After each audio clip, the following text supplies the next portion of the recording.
আসসালামু আলাইকুম, সবাই কেমন আছেন? আশা করি সবাই ভালো আছেন। আমি আন্তরিকভাবে দুঃখিত একটু দেরি করে ফেলার জন্য। টেকনিক্যাল প্রবলেমের কারণে আমাকে একটু দেরি করে আসতে হয়েছে।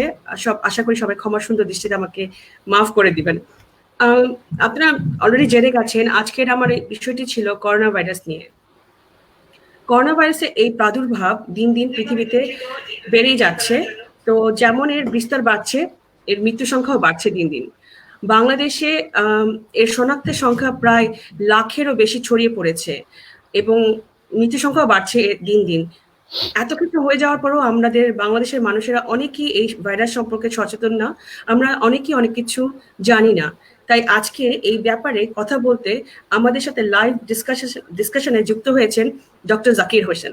সালাম আলাইকুম ভাইয়া, কেমন আছেন? ওয়ালাইকুম সালাম। জি, ভালো আছি আলহামদুলিল্লাহ।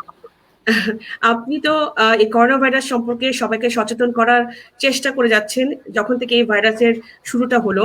আশা করি যে সবাই বুঝতেছে, তারপরেও যদি একটু আরেকটু সচেতন করা যায়, কারণ আমরা এখনো দেখছি যে বাংলাদেশের মানুষজন এখনো সে রকম জানেন না এই ভাইরাসটা সম্পর্কে। যদি আজকে জানাতেন এর লক্ষণগুলা কি, এই ভাইরাসটা আসলে কিভাবে দ্বারা মানুষ এফেক্টেড হচ্ছে, আমরা যদি একটু বিস্তারিত জানি তাহলে হয়তো বা কারো উপকারে আসতে পারে। তা আপনি যদি বলতেন যে এই ভাইরাসটা সম্পর্কে, যে এই ভাইরাসটা আসলে কি, এর লক্ষণগুলো কি এবং এই সম্পর্কে কি করা যেতে পারে। জি, আসলে ওই যে প্রথমেই যে কথাটা বললেন যে বাংলাদেশের মানুষ অনেকেই জানে না এটা সম্বন্ধে। হ্যাঁ, আসলে যদি এক কথায় বলি, মানে যেহেতু জিনিসটা একদম নতুন, অভূতপূর্ব পুরো পৃথিবীর জন্য, মানে আমরা এরকম কিছু দেখে নাই পুরো পৃথিবীর মানুষই। তো সেইভাবে বলতে গেলে কি পুরো পৃথিবীতেই আসলে পুরো পৃথিবীর মানুষ এই ভাইরাসটা নিয়ে কনফিউজড। অনেকেই অনেক কিছু জানেন না। হ্যাঁ, মানে একদম অভূতপূর্ব একটা পরিস্থিতি। তো বাংলাদেশও তার ব্যতিক্রম না। বাংলাদেশের অনেক মানুষ, অনেক বিশেষজ্ঞ, অনেক ডাক্তার এখনো আসলে জানেন না। হ্যাঁ, যে আসলে সিমটম কি, আসলে কি কি লক্ষণ, আসলে কি কি উপসর্গ এবং কিতে কি করতে হবে। সারা পৃথিবীর মতো বাংলাদেশের মানুষও তাই। তো যদি ভাইরাসটা সম্বন্ধে একটু বলি, এটা হচ্ছে একটা আরএনএ ভাইরাস। হ্যাঁ, আমরা তো জানি ওই রোগ সৃষ্টি করতে হলে যেহেতু অনেকে দেখছে তাই একটু সহজভাবে বলি। হ্যাঁ, আমরা সাধারণত ভাইরাস, ব্যাকটেরিয়া, ফাঙ্গাস, হ্যাঁ, প্রোটোজোয়া এগুলো দিয়ে রোগ সৃষ্টি হয়। তো এটা জি। হচ্ছে একটা ভাইরাস। হ্যাঁ, ভাইরাসের হতে আবার ডিএনএ ভাইরাস আছে, আরএনএ ভাইরাস আছে। তো করোনা ভাইরাসটা হচ্ছে একটা আরএনএ ভাইরাস। হ্যাঁ, তো এই ভাইরাসটা যখন শরীরে ঢোকে, হুম তো রোগ, মানে উপসর্গ কি কি দেখা যায়? উপসর্গ হচ্ছে জ্বর থাকবে। প্রথম কথা বলে নেই, সাধারণ সর্দি জ্বরের মতো উপসর্গই থাকবে। হ্যাঁ, একটা রেসপিরেটরি ট্র্যাক্ট ভাইরাস।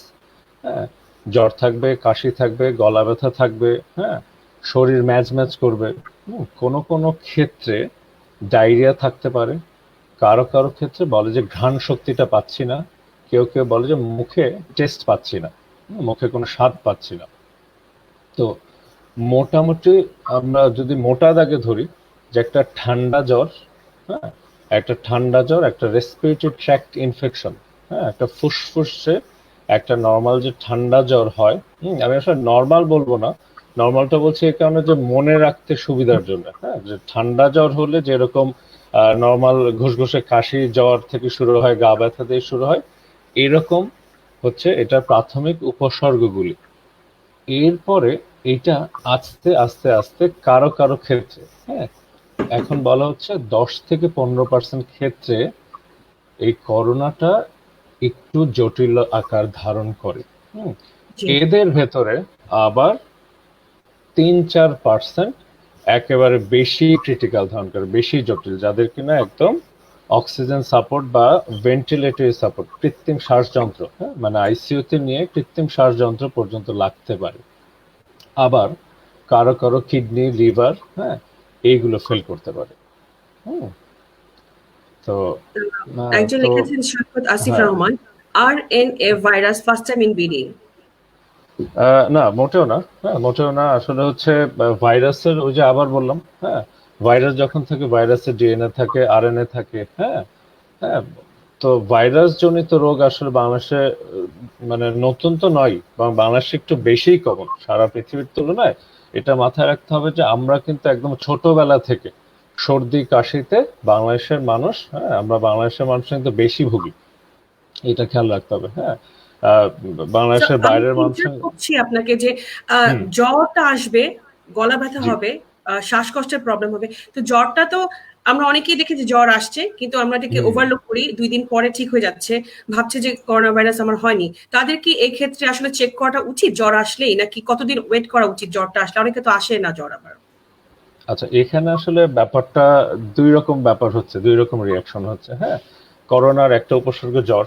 হ্যাঁ, আবার এটাও তো ঠিক যে আরো হাজারটা জিনিসের একটা উপসর্গ হচ্ছে জ্বর, আরো জি হাজারটা রোগের উপসর্গ হচ্ছে জ্বর। হ্যাঁ, তো এখন বাংলাদেশের মানুষ, ও শুধু বাংলাদেশ না, সারা বিশ্বের মতোই মানুষের দুই রকম রিয়াকশন হচ্ছে। হুম, এক এক শ্রেণীর মানুষ ধরেন গা হালকা জ্বর হলেই খুব প্যানিক হয়ে যাচ্ছে, আমার করোনা হলো কিনা। এদের সংখ্যাটা কিন্তু কম না। আবার আরেক শ্রেণীর মানুষ, হ্যাঁ, তাদের 3-4 দিন জ্বর, তারপরে উপেক্ষা করছে, হ্যাঁ, যে আমার যে নর্মাল ঠান্ডা জ্বর। হ্যাঁ, এখন সবচেয়ে কষ্টের ব্যাপার কিংবা কনফিউজিং ব্যাপার যেটা হচ্ছে যে আসলে করোনার যে জ্বরটা, হ্যাঁ, করোনার উপসর্গ কিন্তু 8-10টা সাধারণ জ্বরের মতোই শুরু হয়। জি হুম, তো এখন আমাদের কি করতে হবে? আমাদের অ্যাপ্রোচটা হবে এরকম, হ্যাঁ, যে আমার যখন জ্বর হবে তখন আমি কনসার্ন থাকবো, আমি সচেতন থাকবো যে মৌসুমটা চলছে করোনার।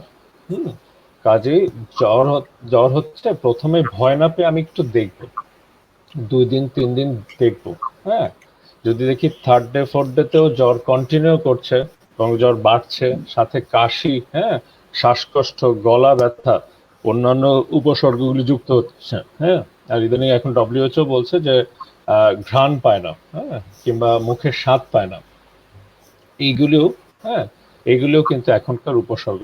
আমি যদি দেখি যে এই উপসর্গগুলো যোগ হচ্ছে, তখন আমি টেস্টের ব্যাপারে ভাববো। তখন আমি মাথায় নেবো যে করোনা জাতীয় কিছু হলো কিনা, একটু চেক করে নেই। আমি একটা কোয়েশ্চেন নিচ্ছি। রনি খান উনি লিখেছেন, আমার 3 দিন হালকা জ্বর ছিল, এখন জ্বর নেই, মুখে খাবারের টেস্ট নাই, হালকা কাশি আছে, আমার কি করোনা টেস্ট করানো উচিত? আচ্ছা, থিওরিটিক্যালি মুখে যদি টেস্ট না পায়, যদি ঘ্রাণ শক্তি না পায়, হ্যাঁ, তাহলে ডেফিনেটলি মাথায় রাখা উচিত যে করোনা টেস্ট করতে পারলে, হ্যাঁ, সবচেয়ে বেস্ট। হ্যাঁ, আবার হ্যাভিং সেইড দ্যাট, হ্যাঁ, যে করোনা টেস্ট করতে পারলে সবচেয়ে ভালো, বাংলাদেশের প্রেক্ষাপট কিন্তু আলাদা। হুম, সারা পৃথিবীতে কি অবস্থা জানি না, বাংলাদেশের যেটা প্রেক্ষাপট যে করোনা টেস্টটা এখন পর্যন্ত দুঃখজনকভাবে খুব সহজলভ্য হয় নাই। হুম, আহ, তো বাংলাদেশের ক্ষেত্রে হচ্ছে এই সে রিস্ক বেনিফিট দেখবে। যে আমি যদি আবার করোনা টেস্ট করতে গিয়ে আবার করোনা বুথ থেকে করোনা লাগিয়ে নিয়ে আসলাম, তাহলে কিন্তু মুশকিল। হ্যাঁ, তো কাজে সে একটু দেখবে। আর যদি ইদানিং, হ্যাঁ, খুব সম্প্রতি মানে বাংলাদেশের বাসা থেকে এসে নিয়ে যায়, হ্যাঁ, যদি দেখে যে শরীর বেশি খারাপ লাগছে, বেশি দুর্বল লাগছে, হ্যাঁ, মানে আমার মুখে স্বাদ পাচ্ছি না, হ্যাঁ, কিংবা শ্বাসকষ্ট শুরু হচ্ছে, তখন ইদানিং বাসাতেও এসে লোক নিয়ে যাচ্ছে, তাদের সাথে যোগাযোগ করতে পারেন উনি। আসলে আচ্ছা, মাথায় হচ্ছে রিস্ক বেনিফিট সবগুলি জিনিসই মাথায় রাখতে হবে। হ্যাঁ, আমি জাস্ট এটা অ্যাড করি যে আমার গত হুম, কয়েকদিন ধরে খুব কাশি হচ্ছে, আর হ্যাঁ, সাথে একটু হালকা জ্বর ছিল। তো আমি জি, যেহেতু লন্ডনে থাকি, তো আমাদের এখানে আপাতত কেউ ফেস টু ফেস ডক্টর দেখছে না। তো আমাকে ফোন রাইট, করে ওদের কাছ থেকে অ্যাপয়েন্টমেন্ট বা কথা বলতে হচ্ছে। তো যখন আমি ফোন করলাম, তো ওরা আমাকে অবশ্যই বলছিল এটা আমার প্রতি বছর হয়, এই সময়টা আসলে আমার হয়, এটাকে হে ফিভার বলে এখানে। তো যাই হোক, হুম, তো আমার এখন যেহেতু মানে কোভিড-19 যুগ চলছে, তো সবকিছুতেই এখন ওদিকেই চলে যাচ্ছে। আমাকে কিন্তু তারা রাইট, ফার্স্টে ওষুধ দিতে চায়নি, বলে যেহেতু হালকা জ্বর আছে এবং কাশি আছে, জি, আমাকে বলেছিল যে কোভিড-19 টেস্টটা করে নিতে। তো আমাকে একটা ওষুধ দিল, তো বললো যে এই কি অ্যান্টিবায়োটিক, বলে, অ্যান্টিবায়োটিক জি, খেলে দেখো, চেক করো, তারপরে তুমি এটা টেস্ট করো 2 দিন যাওয়ার পরে। সো জি, এখন কিন্তু সবকিছুই আমাদের জ্বর হলে, কাশি হলে বা যে কোনো লক্ষণ দেখা দিলে কিন্তু আমাদের সবকিছু এখন ওদিকেই কিন্তু চলে যাচ্ছে, ওদিকে ডিরেক্ট করছে জি, যে কোভিড জি। 19 কিনা বা করোনা ভাইরাস হচ্ছে কিনা।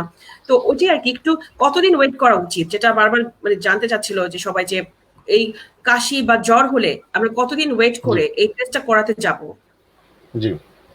হ্যাঁ, তাহলে আসলে প্রথমেই বলি, হ্যাঁ, ওয়েটের থেকে যে আমি কয়দিন ওয়েট করব, তার থেকে না, প্রথমে কয়েকটা দিন একটু দেখা দরকার যে আমার রোগটা কোন দিকে যাচ্ছে।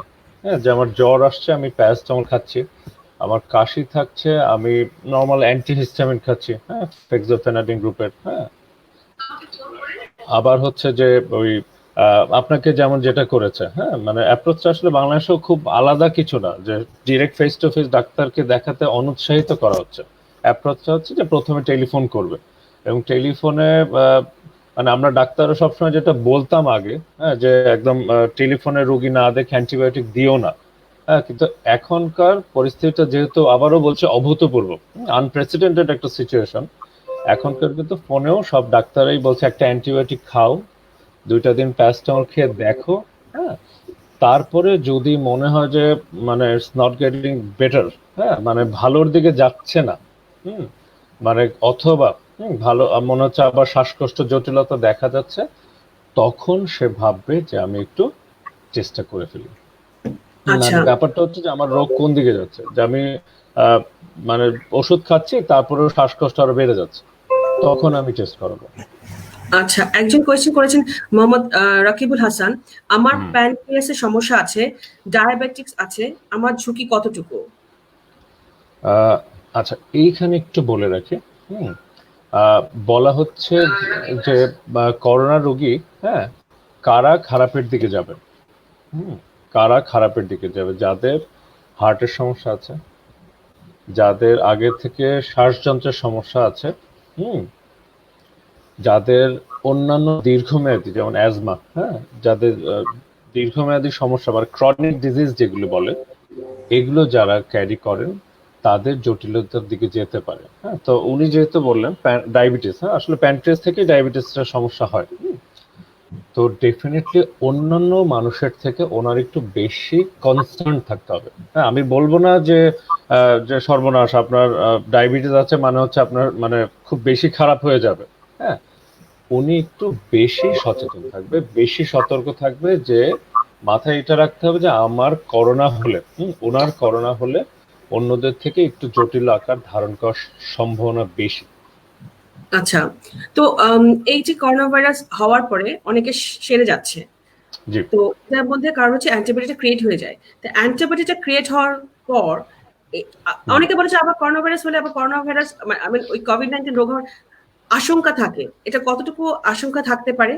আর যখন অ্যান্টিবডিটা ক্রিয়েট হয়ে যায়, এই অ্যান্টিবডি কতদিন থাকে সাস্টেন করে বডিতে? অনেকে বলছেন যে ১ বছর, অনেকে বলছেন যে কয়েক মাস। হুম। নানা রকমের মতভেদ আছে। তো আসলে কি হুম। ব্যাপার? একটু বলতেন। আচ্ছা, আচ্ছা। এইটা আসলে খুব ইন্টারেস্টিং একটা কোশ্চেন, হ্যাঁ, এবং আসলে সারা দুনিয়াতে এটা একদম লাখ টাকা দামি একটা কোশ্চেন এখন, হ্যাঁ, যে মানে ব্যাপারটা যদি আমি একবার জেনে যেতে পারতাম, হ্যাঁ, একবার যদি জেনে দেওয়া যায় যে আমার একবার করোনা হলো, আমার এই জীবনে আর করোনা হবে না, তাহলে তো মানে এই মুহূর্তে মানে যে করোনা থেকে সেরে উঠেছে তার থেকে সুখী ব্যক্তি দুনিয়াতে আর কেউ নাই, হ্যাঁ।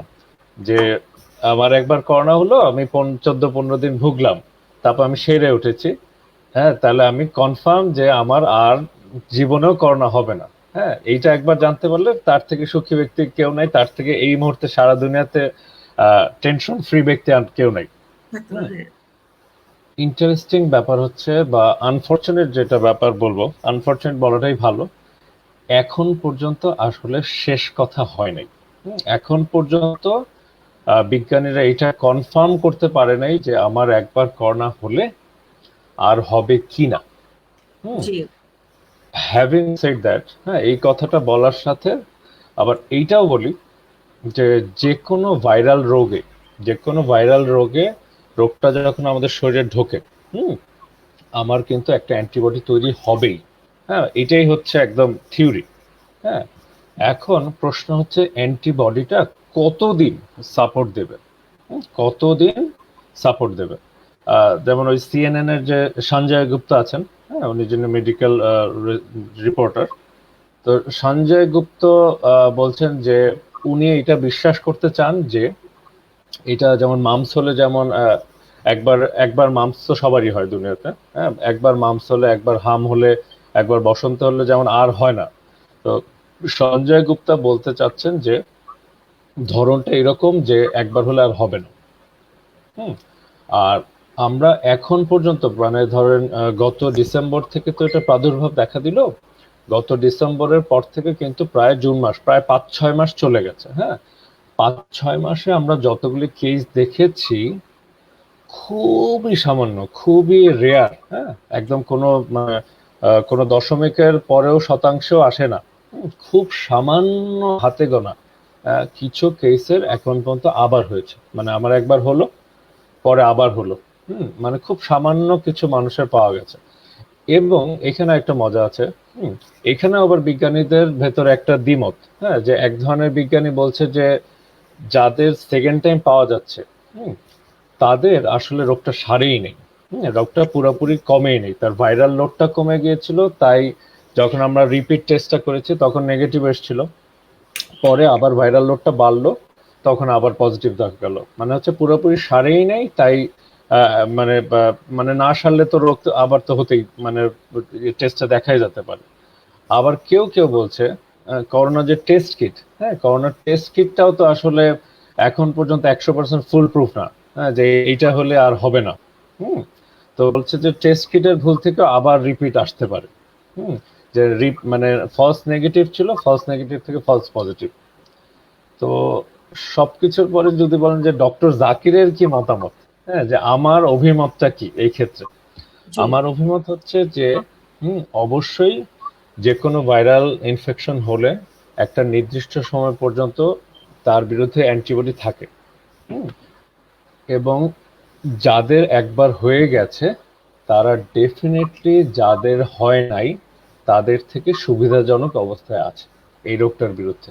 হুম মানে আমার শরীরে মেমোরি সেলটা, আমাদের রোগ প্রতিরোধ ব্যবস্থাটা আসলে এইভাবে কাজ করে যে আমার শরীরে কিছু মেমোরি সেল থাকে। যে যখন একটা রোগ ঢোকে আমার শরীরটা মেমোরি সেলগুলি চিনে রাখে যে এ হচ্ছে আমার শত্রু। নেক্সট টাইম যদি আমার শরীরে ঢুকে আমি এইভাবে তাকে প্রতিহত করব। হ্যাঁ, তো যার একবার করোনা হয়ে গেল বা কোভিড-19, যদিও করোনা নামে পরিচিত সবাই, যার একবার করোনা হয়ে গেল তার শরীরে ডেফিনেটলি মেমোরি সেল থাকবে। তার রোগ প্রতিরোধ ব্যবস্থা চিনে রাখবে যে আচ্ছা এই হচ্ছে মিস্টার করোনা, নেক্সট টাইম যদি আসে আমি ওকে এইভাবে অ্যাটাক করব। তো আচ্ছা। শেষ কথা হচ্ছে যার একবার করোনা হয়েছে সে নেক্সট টাইম বেটার সিচুয়েশনে থাকবে, অন্যদের থেকে সুবিধাজনক অবস্থায় থাকবে। আম, সৈকত আসিফ রহমান কোয়েশ্চেন করেছেন, করোনা থেকে যে সেরে উঠেছে সে কি আরেকজনকে করোনাতে আক্রান্ত করতে পারে? আচ্ছা, এখন সেরে উঠেছেন যখন বলছি, হ্যাঁ, সাধারণত এখন পর্যন্ত যে করোনা দেখা গেছে সেরে উঠতে 14 দিন, হ্যাঁ, 14 থেকে 21 দিন সময় লাগে। তো এক কথায় এটার উত্তর হতে পারে যার 21 দিন পার হয়ে গেছে, হ্যাঁ, মানে যে 21 দিন পার হয়ে গেছে, যার মানে করোনা টেস্ট করলে এখন নেগেটিভ আসছে, 21 দিনের পরে সে আর কাউকে আক্রান্ত করতে পারেন না। আচ্ছা। আর এইটার সাথে আমি একটা মানে এটার সাথে প্রাসঙ্গিক একটা কথা একটু বলে রাখি। ডব্লিউএইচও কয়েকদিন আগে একটা ঘোষণা দিল, হুম, যে দেখা যাচ্ছে যে 80 থেকে 85% কেস হচ্ছে মৃদু করোনার, মৃদু উপসর্গ। তো ওনারা একটা ঘোষণা দিয়েছিলেন যে যাদের মৃদু উপসর্গ তারা সাধারণত হুম আরেকজনকে করোনা ওইভাবে ছড়াতে পারেন না। হুম তো এটার পরে মোটামুটি বিজ্ঞানী মহলে বেশ তর্ক বিতর্কের ঝড় চলে গেল। যে তুমি বলছো করোনা, তাহলে ছড়াতে পারবে না কেন? হ্যাঁ, তো এটার ক্ষেত্রে পরে আবার ডব্লিউএইচও একটা বিবৃতি দিল, একটা ব্যাখ্যা দিল, যে ওরা এইটা মিন করেছেন যে যাদের মৃদু উপসর্গ তাদের তো সে কাশিও কম হবে, তার নাক থেকে পানি বা ড্রপলেট যেটা বলে সে ড্রপলেটও কম ছড়াচ্ছে, তার কাশিটাও কম যাচ্ছে। তো যেহেতু কাশি কম সে আশেপাশে ছড়াবে কম, যেহেতু ড্রপলেট কম আশেপাশে ছড়াবে কম। তো ব্যাপারটা এইটা। তো আমরা মোটা দাগে বলি যেই যেই রোগীগুলি জটিল তারা বেশি রোগ ছড়াবে, আর যারা হচ্ছে মৃদু উপসর্গ তারা কম রোগ ছড়াবে, কম মানুষকে উপসর্গ করবে, মানে তারা কম রিস্কি। আর যারা সেরে গেছে বা মানে 14 থেকে 21 দিন হয়ে গেছে তাদের ব্যাপারে আর কোনো ঝুঁকি নাই, তারা 8-10টা সাধারণ মানুষের মতোই। আচ্ছা, এটা খুব ভালো একটা তথ্য আর কি। আম, এমডি রকিবুল হাসান লিখেছেন, করোনা ওষুধের পাশাপাশি কি অন্যান্য রোগের ওষুধগুলো কি, যেমন ইনসুলিন, এগুলো কি চলবে? জি, অবশ্যই। হুম অবশ্যই চলবে। মনে রাখতে হবে আমার যদি ডায়াবেটিস থাকে, ডায়াবেটিসের জন্য ইনসুলিন নেন, হ্যাঁ, আমার ডায়াবেটিস থাকলে ডায়াবেটিসটা অবশ্যই কন্ট্রোল রাখতে হবে, খুব গুরুত্বপূর্ণ। আমার হার্টের সমস্যা আছে, হার্টের কিছু ওষুধ খাই, ওই ওষুধগুলো রেগুলার খেতে হবে। আমার লিভারের সমস্যা আছে, কিছু নিয়মিত ওষুধ খাই, নিয়মিত খেতে হবে। আমার থাইরয়েডের সমস্যা আছে, থাইরয়েডের নিয়মিত ওষুধ সব খেতে হবে। হ্যাঁ, কেউ কেউ বলে ইউরিক অ্যাসিডের সমস্যা আছে, হাত পা ব্যথা করে, হ্যাঁ, ইউরিক অ্যাসিডের জন্য উনি ফেভিস্টার জাতীয় ওষুধ খান। ডেফিনেটলি নিয়মিত ওষুধগুলি সব চলবে। আচ্ছা, তো এখন একটু ভ্যাকসিন নিয়ে ওষুধ নিয়ে কথা বলি। সম্প্রতি দেখা গেল যে অক্সফোর্ড ইনস্টিটিউট থেকে যে ডেক্সামেথাসোন ওষুধটা আসলো, এটা জি। নিয়ে সবাই হুমড়ি খেয়ে পড়েছে। এটা যে আসলে একটা পার্টিকুলার করোনা রোগীদের জন্য, এটা কিন্তু আমরা না জি বুঝি, না ব্যবহার বিধি না পড়ি, এটা অনেকেই জি দেখছি কিনছে বা সাজেশন দিচ্ছে। এটা জি সম্পর্কে যদি একটু বলতেন, আসলে এই ডেক্সামেথাসোনটা কারা ইউজ করবে করোনা রোগী, করোনা এফেক্ট হলে? আচ্ছা আচ্ছা, হ্যাঁ, ওই আবারও বলছি যে যেহেতু পরিস্থিতিটা অভূতপূর্ব, আনপ্রেসিডেন্টেড সিচুয়েশন, হ্যাঁ, তো এই ধরনের ক্ষেত্রে আসলে ক্লিন কাট কিছু নাই, তো সবকিছু একটা অস্পষ্ট থাকে, ধোঁয়াশা থাকে, হ্যাঁ, তখন হয় কি অনেক রকম জিনিসপত্র আসতে থাকে, হ্যাঁ, এবং অনেক কিছু নিয়ে মানুষের উৎসাহ দেখা দিতে থাকে। তো ডেক্সামেথাসনও তাই। হুম ডেক্সামেথাসনের হিস্ট্রিটা হচ্ছে কি, হুম আহ, অক্সফোর্ডের বিজ্ঞানীরা একটা ক্লিনিক্যাল ট্রায়াল করলেন, হ্যাঁ, ক্লিনিক্যাল একটা ট্রায়াল করলেন প্রায় 175টা, 175, 175টা হসপিটাল ইংল্যান্ডের, সেখানে 11,500 রোগীর উপর, হ্যাঁ, বেশ মানে বিরাট একটা সংখ্যা কিন্তু, হ্যাঁ, বিশাল একটা সংখ্যক রোগীর উপর একটা ক্লিনিক্যাল ট্রায়াল করলেন, হ্যাঁ, সেটার নাম হচ্ছে রিকভারি ট্রায়াল, একটা পোশাকি নাম হলো রিকভারি ট্রায়াল। তো সেইটাতে ওনারা এই বিরাট ট্রায়ালটা, হ্যাঁ, এবং খুব হাই প্রোফাইল ট্রায়াল কিন্তু, হ্যাঁ, খুব হাই প্রোফাইল ট্রায়ালে ওনারা দেখালেন যে এই ডেক্সামিথাসন এক কথাটি কি, একটা স্টেরয়েড জাতীয় ওষুধ। জি। এই ওষুধটা দিলে, এই ওষুধটা দিলে যেসব রোগী করোনায় আক্রান্ত হয়ে জটিল আকার ধারণ করে ভেন্টিলেটরে গেছে, হ্যাঁ, এইরকম রোগীগুলির ভেতরে মৃত্যু ঝুঁকি, ভেন্টিলেটর রোগীর মৃত্যু ঝুঁকি 40% থেকে কমে 28%, খুব সিগনিফিকেন্ট, হ্যাঁ, খুব সিগনিফিকেন্টলি হ্রাস পেল। মৃত্যু ঝুঁকি 40 থেকে 28% হয়ে গেল। আর যাদের অক্সিজেন লাগে, এমন রোগীদের মৃত্যু ঝুঁকি 25% থেকে 20% হয়ে গেল। তো মানে আবারও বলি যে সিগনিফিকেন্ট ভাবে মৃত্যু ঝুঁকি কমে গেল। কাদের কমলো? যেসব রোগী জটিল আকার ধারণ করেছে, হ্যাঁ। তো তাহলে অক্সফোর্ডের এই গবেষণাটা যদি আমি এক কথায় সামারাইজ করি, সারমর্মটা হচ্ছে করোনাতে জটিল রোগ যাদের আকার ধারণ করে, হ্যাঁ, জটিলভাবে আক্রান্ত করোনা রোগীদের জন্য এই এই ওষুধটা। হুম তো মানে বাংলাদেশে এবং সারা দুনিয়াতেই যেটা এখন খুব স্বাভাবিকভাবেই যেটা হয় যে করোনার চিকিৎসা, হ্যাঁ, তার মানে হচ্ছে কি আমার করোনা হলো আমি ডেক্সামেথসন গপ গপ করে গিলা শুরু করব, তা না, হ্যাঁ, ডেক্সামেথসনটা ডেফিনেটলি তা না। এটা হচ্ছে যাদের জটিল আকার ধারণ করবে। এক কথায় যদি বলেন যে ডাক্তার সাহেব আপনার জটিল আকার বলতে কি বোঝাচ্ছেন, জি। এক কথা হচ্ছে যাদের শ্বাসকষ্ট বেশি থাকবে, যাদের বেশি মারাত্মক শ্বাসকষ্ট থাকবে, যাদের অক্সিজেন লাগে, যাদের ভেন্টিলেটর লাগে বা কৃত্রিম শ্বাস যন্ত্র লাগে, তাদের ক্ষেত্রে ডেক্সামেথাসনটা খুব কার্যকরী দেখা গেছে। তার মানে আর সাধারণ জ্বর হলে জি বা জি করোনা পজিটিভ হলেই এটা খাওয়া যাবে না, এটা শুধুমাত্র যারা ক্রিটিক্যাল করোনা রোগী তাদের জন্য। এক্স্যাক্টলি, হ্যাঁ, যাদের ক্রিটিক্যাল করোনা রোগী তাদের জন্য, হ্যাঁ। তো ধরেন যাদের অক্সিজেন সাপোর্ট লাগে না তাদের জন্য লাগবে না, যাদের ভেন্টিলেটর নিতে হচ্ছে না কিংবা যাদের বেশি শ্বাসকষ্ট নেই তাদের লাগবে না। ঠিক আছে। কোনোভাবেই মনে করার উপায় নেই যে আমার করোনা পজিটিভ ধরা পড়েছে আমি এখন থেকে মুড়ি মুরগির মতো ডেক্সামেথসন খেতে থাকবো, না। অবশ্যই চিকিৎসকের পরামর্শ মতে যখন জটিল আকার ধারণ করবে শুধুমাত্র চিকিৎসক এই ওষুধটা দেবেন, অন্যথায় না, হ্যাঁ, একদম দরকার নাই এবং কোনো কার্যকারিতাও নাই। আচ্ছা, এখানে একজন একটা কোয়েশ্চেন করেছেন, সে তার হুম অনেক আহমেদ আহমদ উল্লাহ জামিল, আমার বয়স 38, গত 21 মে জ্বর আসে 101, শুধু প্যারাসিটামল খেয়েই ভালো হয়, পরে স্বাদ গন্ধ কম পেতাম, এখন ফিরেছে, আজ 28তম দিন, কিন্তু গত 6-7 দিন ধরে একটু সিঁড়ি বাইলে ও হাঁটলে হাঁপিয়ে উঠছি, জোরে জোরে শ্বাস নিতে নিতে হয়, মুখ শুকিয়ে থাকে, খাওয়ার রুচি নেই, দুর্বলতা ও টেনশন ও ভয় কাজ করে, শ্বাসকষ্ট শুরু হয় কিনা, রাতে ঠিকমতো ঘুম হচ্ছে না, 3 দিন আগে পালপিটেশন 120 উঠে গেছিল।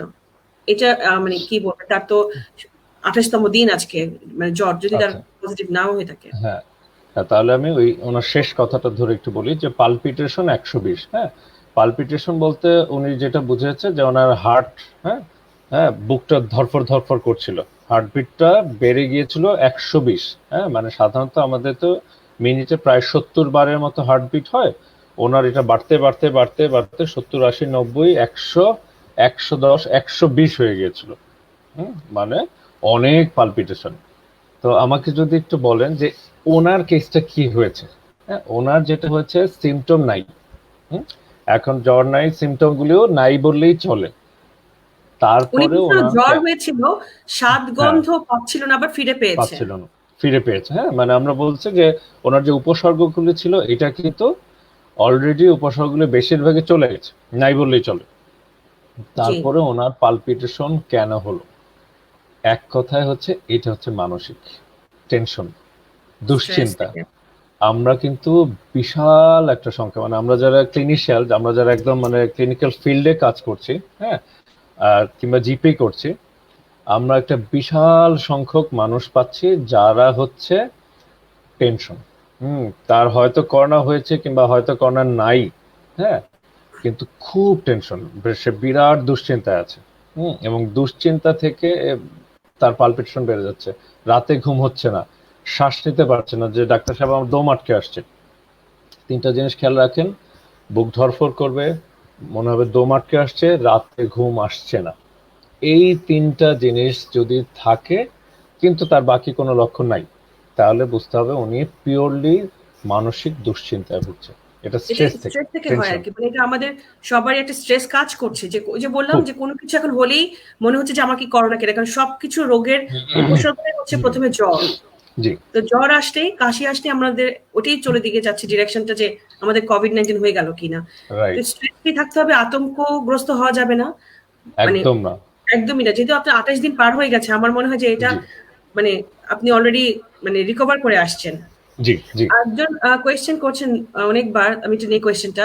সঞ্জিদা রহমান, আমার শাশুড়ির করোনা পজিটিভ আসছে, তার সাথে আমার হাজবেন্ডেরও জ্বর ঠান্ডা ছিল, এখন তার জ্বর ঠান্ডা নেই, সে ওষুধের কোর্স কমপ্লিট করেছে আর গরম পানির ভাপ নিচ্ছে, বাট আমার শাশুড়ির অবস্থা খারাপ, তাহলে আমার হাজবেন্ডের এখন কি ট্রিটমেন্ট করতে হবে? তার জ্বর ঠান্ডা 7 days হয়ে গেছে, এখন সে কি করবে? আচ্ছা, সঞ্জিদা রহমান, আপনাকে বলছি যে আপনার হাজবেন্ডের কোনো রকম চিকিৎসা করা লাগবে না। হুম, এই মুহূর্তে যেহেতু তার উপসর্গ নাই, কাজেই তার কোনো রকম চিকিৎসা লাগবে না। হ্যাঁ, আপনার শাশুড়ি অসুস্থ, আমি দোয়া করি, তার সুস্থতা কামনা করি। হ্যাঁ, যেন তিনি দ্রুত আরোগ্য লাভ করেন। কিন্তু আপনার হাজবেন্ডের, ওনার যেহেতু কোনো উপসর্গ নাই, লক্ষণ নাই, তাহলে ওনার কোনো চিকিৎসাও লাগবে না, এক কথা। আচ্ছা। আম উম্মে রাবের স্বামী উনি কোয়েশ্চেন করেছেন, আমার গতরাত থেকে গায়ে হালকা জ্বর, মাথা ব্যথা, কিছু খেলেই ভমিটিং টেন্ডেন্সি হচ্ছে। এক্ষেত্রে হুম, মেডিসিন নিতে পারি? আচ্ছা, আপনার জ্বর, গা ব্যথা, মাথা ব্যথা, আর বমি বমি পাচ্ছে, হ্যাঁ, তাহলে অবশ্যই উপসর্গ অনুযায়ী চিকিৎসা নেবেন। আপনার লক্ষণ অনুযায়ী, যে জ্বরের জন্য প্যারাসিটামল খান, বমির জন্য হ্যাঁ অন্ডানসেট্রন নামে কিছু ওষুধ আছে, অন্ডানসেট্রন গ্রুপের ওষুধগুলি খান। আপনার ওটস জাতীয় ইলেকট্রোলাইট ড্রিঙ্কস খেতে পারেন, রেস্টে থাকবেন, হ্যাঁ, অ্যান্টিহিস্টামিন নিতে পারেন। হ্যাঁ, তবে মেডিসিন বলতে হচ্ছে এইগুলি, মানে হচ্ছে যে আমার এখন জ্বর শ্বাসকষ্ট, আমি কি একদম ডেক্সামিথাসোন খাওয়া শুরু করবো কিনা, হ্যাঁ, করোনার ওষুধ শুরু করবো কিনা, না, দরকার নাই। সিমটম অনুযায়ী ওষুধ খান। এবং আবারও বলি, কিছু রেড ফ্ল্যাগ আছে, হ্যাঁ, কিছু লক্ষণ আছে, যেমন জ্বর কমছেই না, শ্বাসকষ্ট খুব বেড়ে গেল, হ্যাঁ, খুব দুর্বলতা, পাতলা পায়খানা দেখা দিচ্ছে, এই রকম দিকে যদি যায় তখন করোনার টেস্ট বা করোনার যে চিকিৎসা সেরকম চিকিৎসা নেবে। এখন যেহেতু আপনার নর্মাল কিছু সিমটম আছে, মাথায় রাখতে হবে করোনা ছাড়া দুনিয়াতে আরো হাজারটা অসুখ আছে। আর হাজারটা কারণে জ্বর থাকতে পারে, গা ব্যথা থাকতে পারে, বমি বমি ভাব পেতে পারে। মাথায় রাখতে হবে ওইগুলি হওয়ার সম্ভাবনাই বেশি। তো কাজেই ওই অনুযায়ী চিকিৎসা নিন, করোনার সম্ভাবনা পড়ে। যদি ওই রেড ফ্ল্যাগ বা খারাপ লক্ষণগুলি দেখা যায় তখন। আচ্ছা, লাভলি নূর উনি জানতে চেয়েছেন ভ্যাকসিনের কোনো আপডেট আছে কি? কোটি টাকা দামি প্রশ্ন, হ্যাঁ, একদম মানে কোটি টাকা দামি প্রশ্ন। যে শেষ কথা হচ্ছে কি যে করোনার আসলে শেষ কোথায়? হ্যাঁ, করোনার যে শেষ যে কয়টা জিনিস, হ্যাঁ, তার থেকে সবচেয়ে কাছে শেষ দেখা যাচ্ছে যে ভ্যাকসিনে। আপনি দেখেন আজকে যদি পৃথিবীতে ভ্যাকসিন আবিষ্কার হয়ে যায়, ধরেন আজকে আমরা সান্ধ্যকালীন টিভির সংবাদ, হ্যাঁ, কিংবা বিবিসিতে আজকে একটা ব্রেকিং নিউজ দিল যে করোনার ভ্যাকসিন আবিষ্কৃত। আগামী কালকে থেকে দেখবেন মানুষের মানসিকতাটাই পাল্টে যাবে, পুরা পৃথিবীতে পুরা সিনারিওটাই চেঞ্জ হয়ে যাবে। ধরেন এখনকার করোনা ঝুঁকি, এখনকার খুব মজার ব্যাপার, এখনকার করোনা রুগী আশেপাশে যদি 10 জন করোনা রুগী থাকে, হ্যাঁ, রেড জোন, ইয়েলো জোন, হ্যাঁ, অনেক কিছু শুনছি, সব কিছুতেই থাকে। এখন যদি আমি শুনি যে করোনার ভ্যাকসিন আবিষ্কার হয়ে গেছে, আমি কালকে থেকে মানে এখন থেকে মনে হবে ঈদের আনন্দ। হ্যাঁ, ওই ঈদের চাঁদ দেখার আগে আগে সন্ধ্যায় যেমন একটা চাঁদ রাত হয়, আজকে থেকে আমার চাঁদ রাত শুরু হয়ে যাবে। তার মানে হচ্ছে যে ভ্যাকসিন হচ্ছে খুব ভাইটাল। মানে করোনার শেষ হচ্ছে ভ্যাকসিনের। জি। তো ভ্যাকসিনের লেটেস্ট আপডেট কি? লেটেস্ট আপডেট হচ্ছে, এখানে আমি খুব আনন্দের সংবাদ দিতে চাচ্ছি। লেটেস্ট আপডেট হচ্ছে অন্তত পক্ষে 4টা, হ্যাঁ, অন্তত পক্ষে 4টা ভ্যাকসিনের ক্লিনিক্যাল ট্রায়াল চলছে, হিউম্যান ক্লিনিক্যাল ট্রায়াল, মানে মানুষের শরীরে এর উপযোগিতা চলছে, পরীক্ষা চলছে। এবং এদের ভেতরও কিছু কিছু আবার মানে লেট স্টেজের দিকে, মানে প্রায় ফাইনাল স্টেজের দিকে চলে এসেছে, মানুষের শরীরে ভ্যাকসিনটা দেওয়া যায় কিনা। এবং অন্তত 4টা ভ্যাকসিন এখন পর্যন্ত 100% কার্যকারিতার দিকে এগিয়ে যাচ্ছে। তো যদি বলেন যে আপনার কি অনুমান, হ্যাঁ, আসলে বিজ্ঞানের কিন্তু আসলে অনুমান ছাড়া কিছু বলা যায় না, কারণ হচ্ছে যে বিজ্ঞান রাতারাতি চেঞ্জ হয়ে যেতে পারে। তো আমার অনুমান হচ্ছে যে ভ্যাকসিন এই বছরের ভেতরই, ভ্যাকসিন এই বছরের ভেতরই। এবং কার্যকর হবে কিনা এটা আবার বলা যে আমি ভ্যাকসিন হলো কতটুকু কার্যকর হবে, আমার মতামত হচ্ছে অবশ্যই কার্যকরী হবে। মানে 100% কার্যকর হওয়ার সম্ভাবনাই বেশি। আচ্ছা, উনি সঞ্জিদা রহমান আবার জানতে চেয়েছেন আমার হাজবেন্ডের কি করোনা টেস্ট করা দরকার আছে? এইটা করতে পারেন যদি মাথায় টেনশন বেশি হয়। মানে যদি মাথায় টেনশন বেশি হয়, যে যেহেতু আপনার শাশুড়ির সংস্পর্শ নিয়ে গিয়েছেন, হ্যাঁ, একটা মানে এক্সপোজার যেটা বলে, হ্যাঁ, করোনা রোগের এক্সপোজারে উনি ছিলেন, করতে পারেন। তারপরেও আবার হ্যাভিং সেড দ্যাট, এটা বলে রাখবো যে টেনশনের কিছু নাই, যেহেতু ওনার উপসর্গ নাই, টেনশন করার কিচ্ছু নাই। যেইটা করতে পারেন, নিজেকে একটু আইসোলেটেড বা একটু কোয়ারেন্টাইন বলবো, একটু অন্যদের থেকে আলাদা রাখতে পারেন।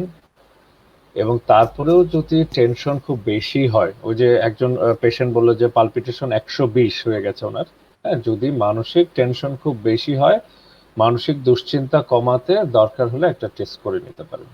হ্যাঁ, সেটাই, মানে স্ট্রেস রিলিফ করতে পারে যে না আমার করোনা নাই, টেস্টের মাধ্যমে যে আমার শরীরে কিছু বাসা বাঁধে নাই।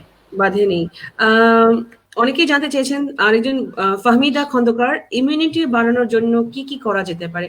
হ্যাঁ, মানে ওটা নিয়ে কথা বলার কথা যে আমাদের কি কি খাবার খেতে পারি, মানে এটা একটা বিষয়।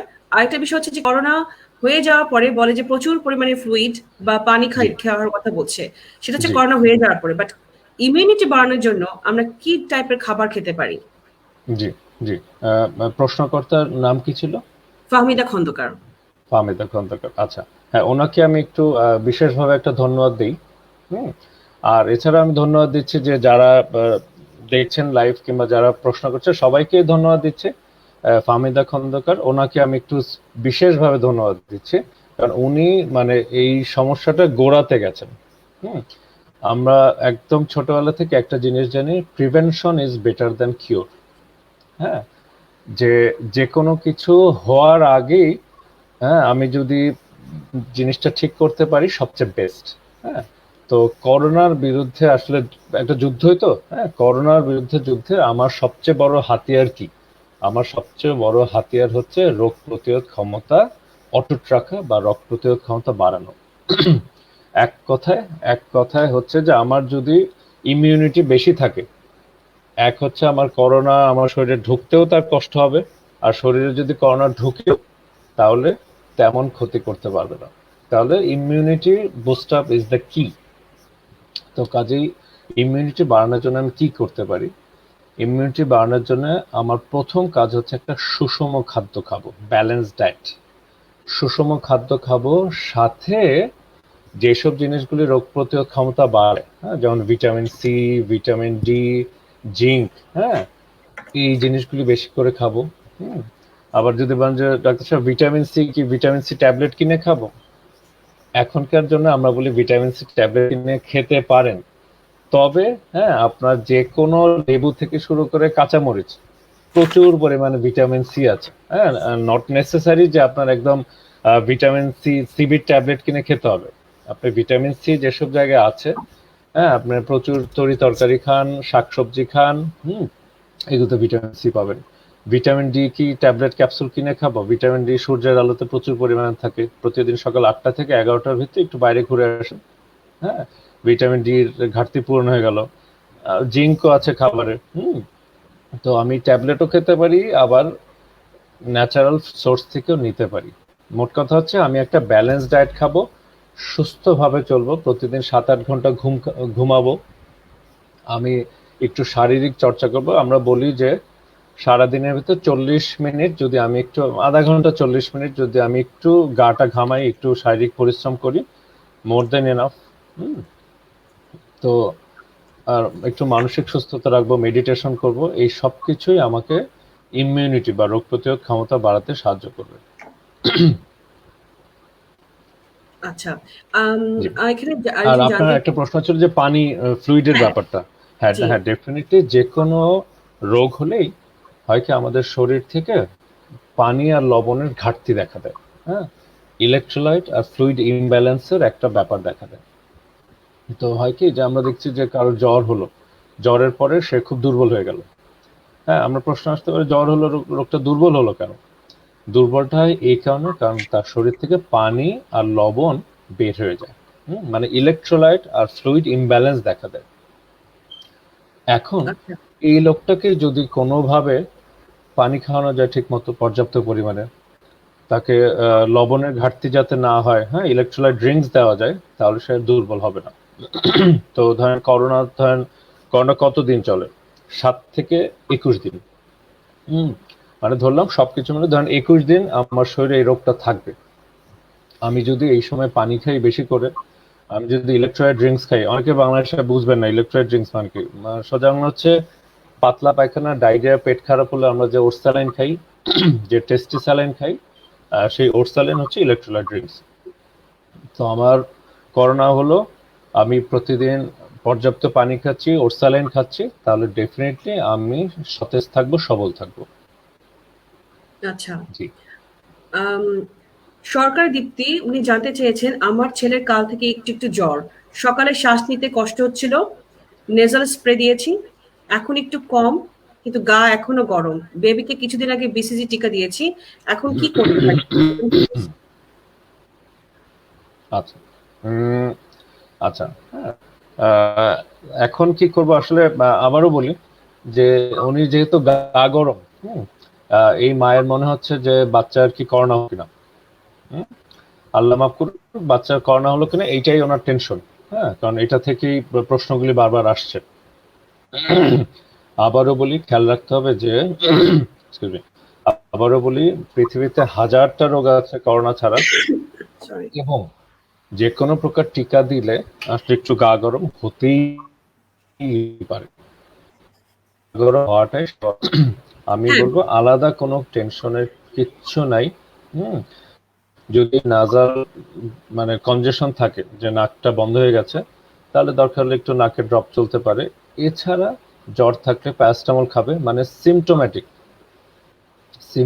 ট্রিটমেন্ট নেবে। অনেক অ্যান্টিহিস্টামিন কোয়েশ্চেন খাবে, আছে, প্যারাসিটামল খাবে। কোনটা? মানে অনেক কোয়েশ্চেন আসছে, মানে এত question.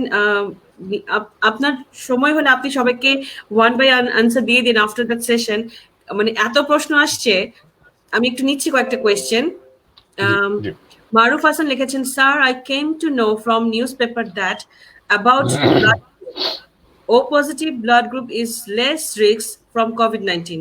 We'll appreciate to get this answer, please. মানে O আচ্ছা, positive এর। হ্যাঁ, জি জি।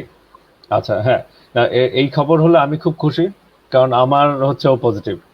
হ্যাঁ, আমি, হ্যাঁ, হ্যাঁ, আমার হচ্ছে ও পজিটিভ, কাজেই তাহলে আমি অন্যদের থেকে একটু লেস রিস্কে থাকবো। আমার করোনার ঝুঁকি কম। হ্যাঁ, তো আসলে কি আমাদের অ্যাপ্রোচটা হবে এরকম, যেহেতু আবারও সেই এক কথা বলি, অভূতপূর্ব একটা সিচুয়েশন। মানে এর আগে আমরা এই 6 মাস আগে আমরা দেখি নাই করোনা কি জিনিস। হ্যাঁ, করোনা হলে কি হয়, কিভাবে ঠেকায়, যেহেতু অভূতপূর্ব, এখন অনেক কিছু নতুন আসবে।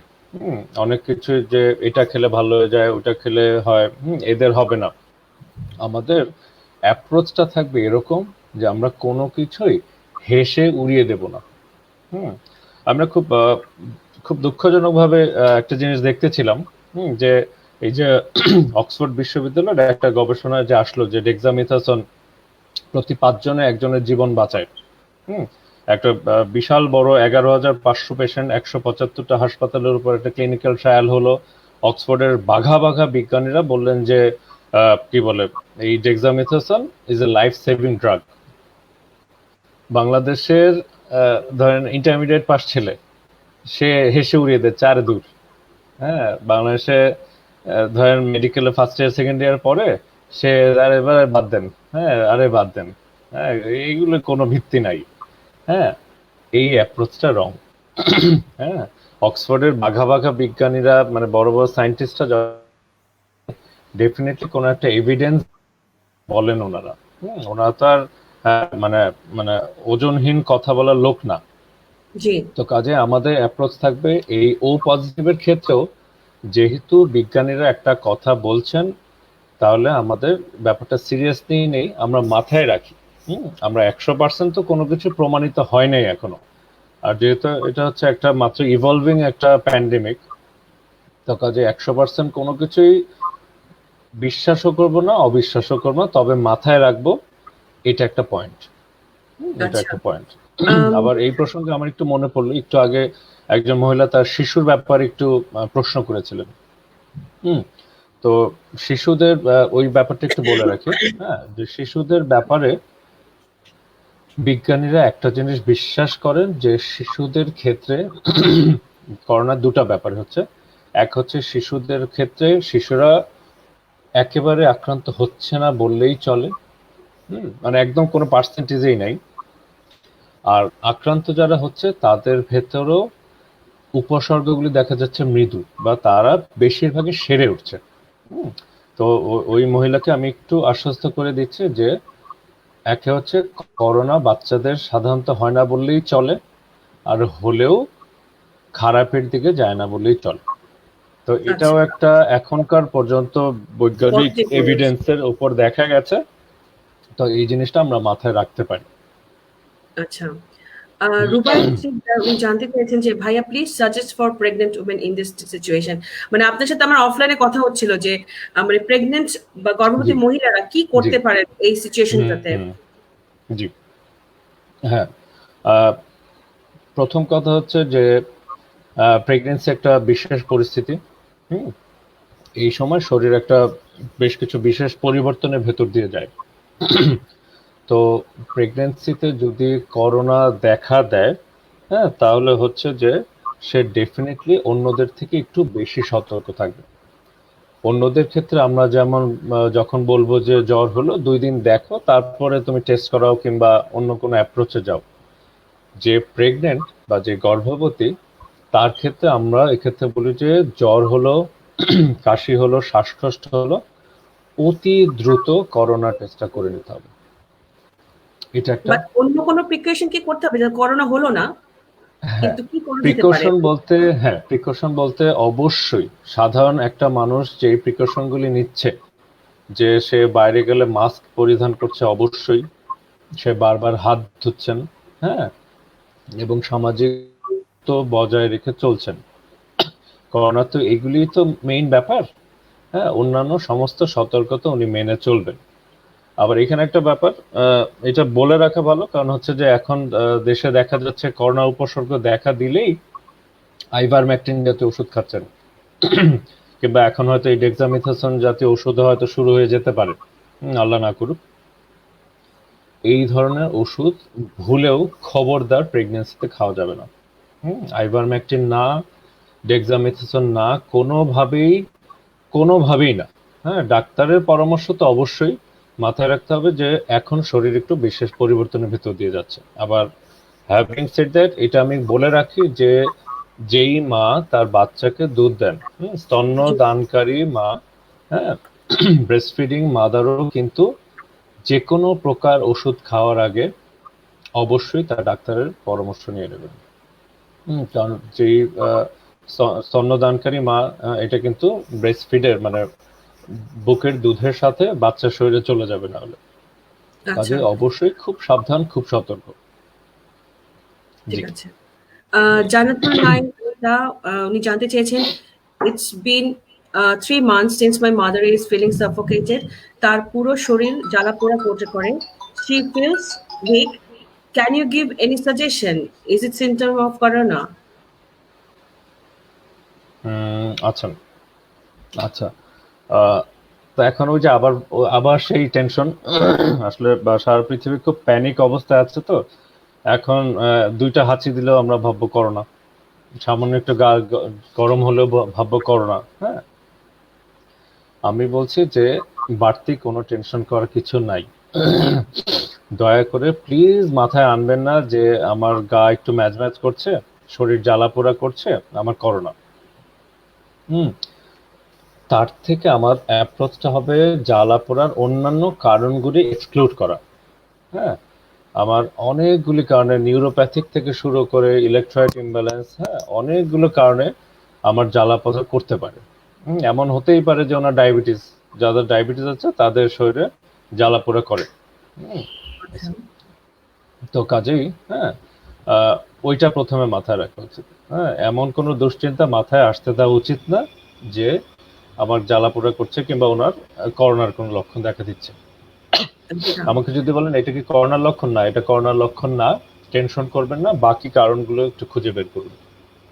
সেটাই, করোনা ছাড়াও আরো অনেক রোগ আছে। জি, তো জি, মানে এখন সিচুয়েশনটা আসলে সবকিছু দিয়ে আমরা ওটাতেই রিলেট করে ফেলছি আর কি। এটা আসলে আমাদের স্ট্রেস বা এটা একটা ভয়, আর পুরো বিশ্ব একযোগে এফেক্টেড এই করোনা দ্বারা। জি, সবকিছুর ভয় এখন অন্য যারা রোগ আছে এটা আসলে আপনার মাথায় কাজ করে না। না না না, এবং আসলে খুব অস্বাভাবিক কিছু না। এটা অস্বাভাবিক কিছু না, যেমন জি জি কোনো কিছু হলে আমাদের মনে হচ্ছে এখন জ্বর হয়েছে, কাশি হচ্ছে, মাথায় ব্যথা, কষ্ট, আমার করোনা হয়ে গেছে। জি জি, আমাদের একজন প্রফেসর স্যার বলছিলেন কয়েকদিন আগে যে যদি এই করোনাটাই একসাথে সারা পৃথিবীতে না হয়ে শুধু ধরেন লন্ডনে দেখা দিত, কিংবা শুধু ইউকেতে দেখা দিত, কিংবা শুধু বাংলাদেশে একটা পার্টিকুলার জায়গায় দেখা দিত, মানুষ এত প্যানিক করতো না। হ্যাঁ, মানুষ এত টেনশন করতো না। কিন্তু হ্যাঁ, কারণ হচ্ছে কি, আপনি দেখেন করোনার থেকে কিন্তু সেরে ওঠার সংখ্যাই অনেক বেশি। হ্যাঁ, ধরেন একটা রোগ আছে মার্স, হ্যাঁ, মিডল ইস্ট রেসপিরেটরি সিনড্রোম, একটা রোগ আছে ইবোলা। তো ইবোলা, মার্স, এইসব রোগ হলে হয় কি 150 জন মানুষ মারা যায়। মানে 2 জন মানুষ আক্রান্ত হলে এর ভিতরে 1 জন মারা যাবে। তো হ্যাঁ, তো ওইগুলি যেমন একটা ভয়ের ব্যাপার না, আতঙ্কের ব্যাপার, করোনায় কিন্তু ঠিক তা না। করোনায় হ্যাঁ, ধরেন ইভেন বাংলাদেশে যদি বলি ডেথ রেট, কতজন মানুষ মারা যাচ্ছে বাংলাদেশে? 1.3%, 1.3% মানুষ মারা যাচ্ছে, মানে হচ্ছে 99 জন মানুষ বেঁচে যাচ্ছে। কিন্তু তারপরেও আমাদের একটা আতঙ্ক, ওই যে সার্স মার্স ইবোলার মতো একটা আতঙ্ক ছড়িয়ে পড়েছে। কেন জানেন? কারণ সারা দুনিয়া ব্যাপী এই রোগটা হচ্ছে। আমরা বিবিসি খুললেও দেখি এটা হচ্ছে, চ্যানেল আই খুললেও দেখি করোনা। তো কাজেই সার্স এই সময় মার্স একটু আতঙ্ক ইবোলা, থাকবে, এটাই স্বাভাবিক। জি মানে সার্স মার্স ইবোলাও খুব ভয়ঙ্কর একটা ভাইরাস ছিল, কিন্তু ওইটা একটা জি, পার্টিকুলার দেশে ছিল বলে এটা আমাদের কাছে অত এফেক্ট করেনি। যেহেতু রাইট, করোনা রাইট। ভাইরাসটা পুরো বিশ্ব জুড়ে এফেক্টেড, তো জি, স্বাভাবিকভাবেই এটা এটা স্ট্রেসের কারণ সবাই ভয়, আমরা সবাই ভয় আছি। স্বাভাবিক। জি, তো জি, এখন যেটা সবসময় বলা হয় যে আতঙ্কগ্রস্ত হতে না, সচেতন থাকতে, যে কথাগুলো জি, বলা হয় যে সামাজিক দূরত্ব, মাস্ক আর হাত সাবান পানি জি, দিয়ে ধোয়া, ওগুলো জি, একটু মেনে চললে এবং বাইরে জি, থেকে আসলে নিজেকে পরিষ্কার করে ফেলা এবং হ্যান্ডেল গুলো, যেমন ডোরটাও যদি আমরা যদি বাইরে গ্লাভস ইউজ না করি, বাইরে থেকে জি, আসার পরে যদি আমরা দরজার ডোর ধরি, জি, সেটাও ভালো মতো ক্লিন করে ফেলাটা উচিত, কারণ সেখান জি, থেকেও জি, আসতে পারে। মানে জি, প্রিকশন গুলো মেনে চললেই অনেকখানি দূরে থাকা সম্ভব, কিন্তু তারপরেও অনেকে এক্স্যাক্টলি। এফেক্ট হচ্ছে। আম, হ্যাঁ, তো যতটুকু সচেতন থেকে আসলে নিজেকে এই রোগ থেকে রোধ করা যায় আর কি। হ্যাঁ, এটাই আসার কথা। হ্যাঁ, মানে যেই প্রতিরোধের যে ব্যবস্থাগুলি খুব কিন্তু কঠিন না। আমি ঘরে থাকবো, যদি ঘর থেকে বের হতেই হয়, আমি আমি মাস্ক পরে বের হব, আমি বারবার হাত ধোবো, আমি পরিচ্ছন্ন থাকবো। হ্যাঁ, তো খুব কঠিন কিছু না, বা খুব ব্যয়সাধ্য কিছু না। খুব সামান্য কিছু সচেতনতামূলক ব্যবস্থা নিলেই যেহেতু রোগটা ঠেকানো যায়, হ্যাঁ, তো কাজে আতঙ্কিত হওয়ার কিছু নাই। আবারও জি বলছি, আতঙ্কিত হওয়া যাবে না, প্যানিক হওয়া যাবে না। এবং আসলে এই করোনাতে যারা খারাপ হয়ে যাচ্ছে, ক্রিটিক্যালি দিকে যাচ্ছে, তাদের একটা বিশাল অংশ কি, যার আগে হার্টের সমস্যা আছে, তার করোনা ধরা পড়লো, কোভিড-19 পজিটিভ হলো, আশেপাশে সব মানুষ এমন ভাবে তাকে প্যানিক করে যে সর্বনাশ, কিংবা রোগী নিজেও এমন ভাবে ভাবে যে সর্বনাশ, আমার কি বলে করোনা ধরা পড়েছে, সে তখন টেনশনের থেকে খারাপের দিকে যায়। হুম, তো আতঙ্কিত হওয়া যাবে না, বরং মানসিক শক্তি বজায় রেখে ট্রিটমেন্টগুলি নিতে হবে। এবং এই সেটাই। 14 থেকে 21 দিন সে কাটিয়ে দিতে পারলেই তো সুস্থ হয়ে যাবে। হ্যাঁ, হুম, তো কাজে ইনশাআল্লাহ। আল্লাহ খোদার নাম নিয়ে সচেতনভাবে ট্রিটমেন্ট চালাবে। তো বাংলাদেশে যেটা দেখা গেল যে আম, এই কদিনের মধ্যে প্রায় শনাক্তের সংখ্যা প্রায় লাখেরও বেশি ছড়িয়ে গেছে এবং জি, মৃত্যু সংখ্যা বাড়ছে দিন দিন। তো জি, এক্ষেত্রে তারা নতুন যেটা স্ট্র্যাটেজি নিল যে জোন ভিত্তিক করে দেওয়া, যে এই এলাকা রেড, এই এলাকা ইয়েলো, গ্রিন। হুম, তো এটা আসলে কতটুকু মানে এফেক্টেড হবে যে এই করোনা রোধ করার জন্য? আচ্ছা, হ্যাঁ, ডেফিনেটলি এই পদ্ধতিটা তো ভালো। এই পদ্ধতিটা তো ভালো। হ্যাঁ, কারণ হচ্ছে যে আমার এই জোনিং এর ব্যাপারটা কি, আমি একটা জায়গায় করোনা রোগী অনেক বেশি, একটা জায়গায় করোনা রোগী বেশি, আমার মাথায় থাকলো যে ধরেন উত্তর এলাকাতে যদি ধরলাম সাপোজ, হ্যাঁ, উত্তর এলাকাতে করোনা অনেক বেশি, তো আমি উত্তরাকে বলে দিলাম রেড জোন। হুম, তো রেড জোনে এখানে, তাহলে আমি এখানে সাবধানে চলাফেরা করব, কিংবা রেড জোনের মানুষরা অন্যদিকে যাবে না, কিংবা গ্রিন জোনের মানুষরা রেড জোনে আসবে না। হ্যাঁ, ডেফিনেটলি অ্যাপ্রোচটা ভালো, কিন্তু এটার সফলতা ডিপেন্ড করবে এটা কতটুকু প্রয়োগ হচ্ছে। ধরেন এখন আপনি বললেন যে রেড জোন, কিন্তু রেড জোনের মানুষ দেখবে গ্রিন জোনে গিয়ে কাজ করতে শুরু করলো, হ্যাঁ, কিংবা গ্রিন জোনের মানুষ রেড জোনে ঢুকে যেতে পারছে। হুম, তো তখন কিন্তু এটা কোনো ইফেক্টিভ হবে না। হ্যাঁ, মানে মানে হচ্ছে এইটার প্রয়োগ করতে হবে ঠিক মতো। জি। তো একটু কি আনফরচুনেটলি বাংলাদেশে বা ঢাকাতে কিংবা বাংলাদেশে এখন পর্যন্ত আমরা অতটা প্রয়োগ পাই নাই। আমরা টিভিতে যত দেখেছি green zone, red zone lockdown হবে, কিন্তু বাস্তবিকে অতটা প্রয়োগ হয় নাই। আচ্ছা, তো এটা আসলে কি মানে আপনার কি মনে হয়, এটা যদি না করে যদি পুরো দেশটাকে যদি লকডাউন করে দেওয়া হতো, তাহলে কি এটা অনেকখানি রোধ করা যেত না, জোন ভিত্তিক না করে দিয়ে? হ্যাঁ, জোন ভিত্তিক না করে যে পুরা দেশ লকডাউন, আসলে কি আর সবকিছু আমরা পরে না। আসলে একটু আমি অ্যাড করতে চাই, আসলে আমরা জি, কতটুকু বুঝি লকডাউন আসলে কি, আমরা সবাই জানি এই ব্যাপারটা নিয়ে লকডাউন আসলে কি? অনেক মানুষ আমরা এই শব্দগুলোই পরিচিত না। যারা জি। পড়াশোনা একটু কম জানেন তাদের কথা বলছি হ্যাঁ আর কি। হ্যাঁ হ্যাঁ না, খুব এটা একটা দুঃখজনক ব্যাপার যে আসলে করোনা চলে আসার ওই মার্চ মাস থেকে তো বাংলাদেশে করোনা, মার্চ মাস থেকে চলে আসার পরেও এখনো আমরা ঠিক মতো জানি না যে মানে রেড জোন কি, হ্যাঁ, কিংবা আসলে রেড জোন ইয়েলো জোন তো পরের কথা, আমরা আসলে মাস্ক কিভাবে পড়তে হয় তাও এখনো ঠিক মতো জানি না। এইটা বাস্তবতা, দুঃখজনক বাস্তবতা যে বাংলাদেশের এখনো বিশাল একটা মানুষ এই অসচেতনতা, এই অজ্ঞতার অন্ধকারে এখনো নিমজ্জিত। হুম, এটা খুব আনফরচুনেট যে এখনো আমরা অন্তত 100 জনের ভিতর 10% মানুষ আমরা ঠিকমতো মাস্কটা পরে না, এখনো জানে না যে সামাজিক দূরত্ব কি জিনিস। হ্যাঁ, তো কাজেই আবারও বলছি যে সচেতন হতে হবে, হ্যাঁ, এটা ছড়াতে হবে, এটা ছড়িয়ে দিতে হবে যে আমি বলছি রেড জোন কিংবা বলছি ইয়েলো জোন, এটা মেনে চলতে হবে। আর আপনার একটা প্রশ্ন ছিল যে পুরা বাংলাদেশটাকেই লকডাউন করা যেত কিনা। হ্যাঁ, জি এটার সাথে আসলে ইকোনমির একটা খুব জড়িত তো। হ্যাঁ, ধরেন কি আমেরিকার মতো দেশে, ইউনাইটেড স্টেটস এর মতো দেশে 3 মাস করোনা লকডাউনের পরে 4 কোটি বেকার হয়ে গিয়েছিল। ওরা হচ্ছে একদম প্রথম বিশ্বের উন্নত দেশ।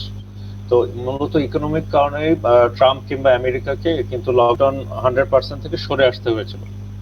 জি তো বাংলাদেশও তো তার ব্যতিক্রম না, উন্নয়নশীল দেশ। হ্যাঁ, ইকোনমি তো একটা বড় ব্যাপার, এবং যখন 3 মাসের লকডাউন হলো একটা ছায়া দুর্ভিক্ষ কিন্তু শুরু হয়ে গিয়েছিল। তো আসলে বাস্তবতা হচ্ছে যে আপনি এখন বাস্তবতায় হচ্ছে সারা বছর রাখতে পারবে না। আপনার অবশ্যই সারা বছর লকডাউন দেওয়া যাবে না, তো ইকোনমিও চালু রাখতে হবে, সাথে সাবধানতাগুলো মেনে চলতে হবে। আর এখানে একটু বলি যে কেন স্পেসিফিক জায়গায় লকডাউন। ব্যাপারটা হচ্ছে কি, বাংলাদেশে এখন পর্যন্ত যত করোনা রোগী তার 80% কিন্তু ঢাকা, নারায়ণগঞ্জ আর চিটাগাং, পার্টিকুলার দুইটা শহরে। ঢাকার পাশে নারায়ণগঞ্জ, তো ঢাকা আর চিটাগাং পার্টিকুলার দুইটা জায়গায় হচ্ছে আমার লকডাউন, বেশিরভাগ করোনা রোগী। তো কাজে থিওরিটা হচ্ছে এই দুইটা জায়গায় সাবধানতা বেশি মেনে চলতে হবে। আর বাকি এলাকার লোকরা যাতে ওইদিকে না যায়, ওখানে গিয়ে যাতে রোগটা ছড়িয়ে নিয়ে না আসে, জি আক্রান্ত না হয়ে আসে, ওই ব্যাপারে সতর্ক থাকতে হবে। জি একটা কোয়েশ্চেন আসছে মোহাম্মদ আরিফ হোসেন থেকে। স্যার, যারা কোনো দুর্ঘটনার কারণে পূর্বে অনেক অ্যান্টিবায়োটিক ওষুধ খেয়েছে তাদের করোনা ঝুঁকি কেমন, দয়া করে জানাবেন। আপনি যদি রোগের কারণে অ্যান্টিবায়োটিক ওষুধ খেয়েছেন, রোগ মুক্তি হয়ে গেছে, তাদের জন্য করোনা ঝুঁকি আর বাকি সবার মতোই একই। হ্যাঁ, তাদের কারণে বেশি না। উনি যেটা জানতে চেয়েছে আমি আগে অ্যান্টিবায়োটিক খেয়েছি, আমার এখন কি রোগ হওয়ার সম্ভাবনা বেশি কিনা, না না, এরকম কিছু নাই। আপনি অন্যদের মতো সুস্থতাই আছেন, আপনারও অন্যদের মতো সচেতন থাকতে হবে, বুঝেছেন? জি এবং আবারও সেই কি পয়েন্টে আসি, রোগ প্রতিরোধ ক্ষমতা, হ্যাঁ, আমার ইমিউনিটিটা বাড়িয়ে রাখতে হবে। আমি ওই দিন একজনকে বলছিলাম যে যে স্যার ইমিউনিটি কিভাবে বাড়াবো। তো আমার উত্তরটা ছিল এরকম যে প্রথম কাজ হচ্ছে, হ্যাঁ, মানে যেহেতু পরিচিত, আমি বললাম যে তুমি সিগারেট খাওয়াটা ছেড়ে দাও। সিগারেট খেলে তোমার রোগ প্রতিরোধ ক্ষমতা কমে যাবে। সিগারেট খাওয়া ছেড়ে দাও, বেশি করে পানি খাও, তুমি ব্যায়াম করো, পুষ্টিকর খাবার খাও, হ্যাঁ, ভিটামিন সি ভিটামিন ডি নাও, তাহলে রোগ প্রতিরোধ ক্ষমতা বাড়বে। তার মানে হচ্ছে যে এখন আমাদের অ্যাপ্রোচে হচ্ছে আমরা সুস্থ থাকবো, সবল থাকবো, করোনা থেকে দূরে থাকবো। জি আরেকটা কোয়েশ্চেন আসছে, জাস্ট কোয়েশ্চেনটা পরামর্শ, যে মিনহাজুল আবেদিন। স্যার, ডাক্তাররা পরামর্শ দেওয়ার সময় বলে যে পালস অক্সিমিটার দিয়ে চেক করার জন্য। এখন আমার কথা হলো, যাদের সামর্থ্য নেই তারা কিভাবে পালস অক্সিমিটার কিনে বাসায় রাখবে, তাদের জন্য কি করণীয় একটু বলবেন কি? এক কথা হচ্ছে যাদের পালস অক্সিমিটার কেনার সামর্থ্য নাই, কিংবা যারা জোগাড় করতে পারছেন না, কারণ আসলে খুব ডিমান্ড তৈরি হয়ে গেছে, তো এখন সবাই হুমড়ি খেয়ে পড়ছেন যে আমার একটা পালস অক্সিমিটার লাগবে। তার যদি মনে হয় যে আমার অক্সিজেন স্যাচুরেশনটা কত, এটা দেখার জন্য আমার একটা পালস অক্সিমিটার দরকার, উনি যে কোনো একটা হাসপাতালের ইমার্জেন্সি বিভাগে চলে যাবে। আসলে পালস অক্সিমিটার দাম খুব বেশি না, 2000 থেকে 3000 এরকম ভ্যারি করে। তারপরেও যদি মনে হয় আমার বাসায় পালস অক্সিমিটার নাই, হ্যাঁ, কিংবা আমার সামর্থ্য নাই, কিন্তু আমার জানতে ইচ্ছা করছে যে আমার শরীরে অক্সিজেনের লেভেল কি, আমি অবশ্যই একটা হাসপাতালের ইমার্জেন্সিতে যাব, প্রত্যেক হাসপাতালের ইমার্জেন্সিতে থাকে, আমি গিয়ে বলবো যে আমার একটু পালস অক্সিমিটার দিয়ে আমার অক্সিজেন স্যাচুরেশনটা মেপে দেন। এটা হবে তার অ্যাপ্রোচ। জি। অনেকে আজকাল ডাবল মাস্ক ইউজ করছেন, তো এই ব্যাপারে কোয়েশ্চেন আসছে যে স্যার, মাস্ক কি একসাথে দুটো পরা প্রয়োজন নাকি একটাই যথেষ্ট? আচ্ছা, এক কথা হচ্ছে একটাই যথেষ্ট। প্রশ্ন আসতে পারে কি রকম মাস্ক। আপনার যদি কাপড়ের মাস্ক এনাফ, সার্জিক্যাল মাস্ক হ্যাঁ চলবে।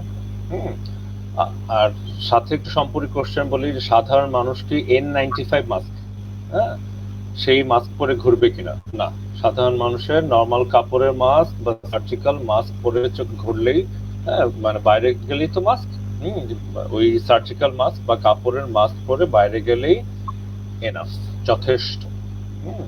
N95 কারা পড়বে? যারা, যেসব ডক্টররা কিংবা যেসব স্বাস্থ্যকর্মীরা কিংবা যারা যারা করোনা রোগী নিয়ে ডিল করছে, শুধুমাত্র তাদের জন্য N95 মাস্ক। এটা কিন্তু উন্নত বিশ্বের হাসপাতালগুলিতে এখন যেটা বলছে যে শুধুমাত্র যারা করোনা পেশেন্ট ডিল করে তারা, ইভেন অন্য ডাক্তার যারা অন্য নন কোভিড পেশেন্ট দেখছে তাদের জন্য বলা হচ্ছে না যে N95 মাস্ক। তো তো এটা হচ্ছে অ্যাপ্রোচ।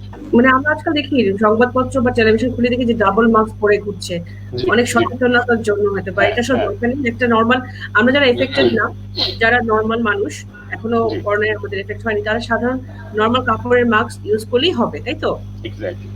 এক্স্যাক্টলি। আমিও মাস্ক পরে রাখবো, আমার সামনে যিনি আছে উনিও একটা মাস্ক পরে রাখবেন। এখানে একটু বলে রাখি যে এখানে একটা প্রশ্ন অনেকে করে যে ডাক্তার সাহেব ধরেন আমার করোনা নেই, আমার সামনে যে রোগী, সামনে যে ভদ্রলোক তার যদি করোনা থাকে তাহলে কি হবে? রিসার্চে দেখা গেছে আমি সুস্থ, আমি মাস্ক পরে আছি, আমার সামনে আসলে সোশ্যাল ডিস্টেন্স একটা আছে 3 ফিট দূরত্ব, হ্যাঁ, একজন করোনা পেশেন্ট সে সাধারণ কাপড়ের মাস্ক পরে আছে। এই ক্ষেত্রে ব্যাপারটা কি? এই ক্ষেত্রেও হচ্ছে যে 98% ক্ষেত্রে হবে না, আপনি সেফ। 98% ক্ষেত্রে সেফ। আপনি জাস্ট সামাজিক দূরত্ব বা 3 ফিট এটা একটু মেনে চলেন, একটা যে কোনো প্রকার মাস্ক পরে রাখেন, তাহলেই আপনি সেফ। এখন আপনার মাস্ক আপনি নাকের নিচে নামিয়ে রাখবেন, তাহলে কিন্তু হবে না। ঠিক মতো মাস্কটা পরেন, সামাজিক দূরত্বটা মেনে চলেন, বারবার হাত ধোন, অপ্রয়োজনে ঘর থেকে বেরোবেন না। এই সামান্য কিছু জিনিস মেনে চললেই আপনি করোনা থেকে দূরে থাকবেন। জি, এটাই আসলে এখনকার মানে এখন পর্যন্ত মূল কথা, এটা করো যতদিন না পর্যন্ত ওষুধ বা ভ্যাকসিন আবিষ্কার না হচ্ছে। ভ্যাকসিন যতক্ষণ না আবিষ্কার হচ্ছে। ঠিক।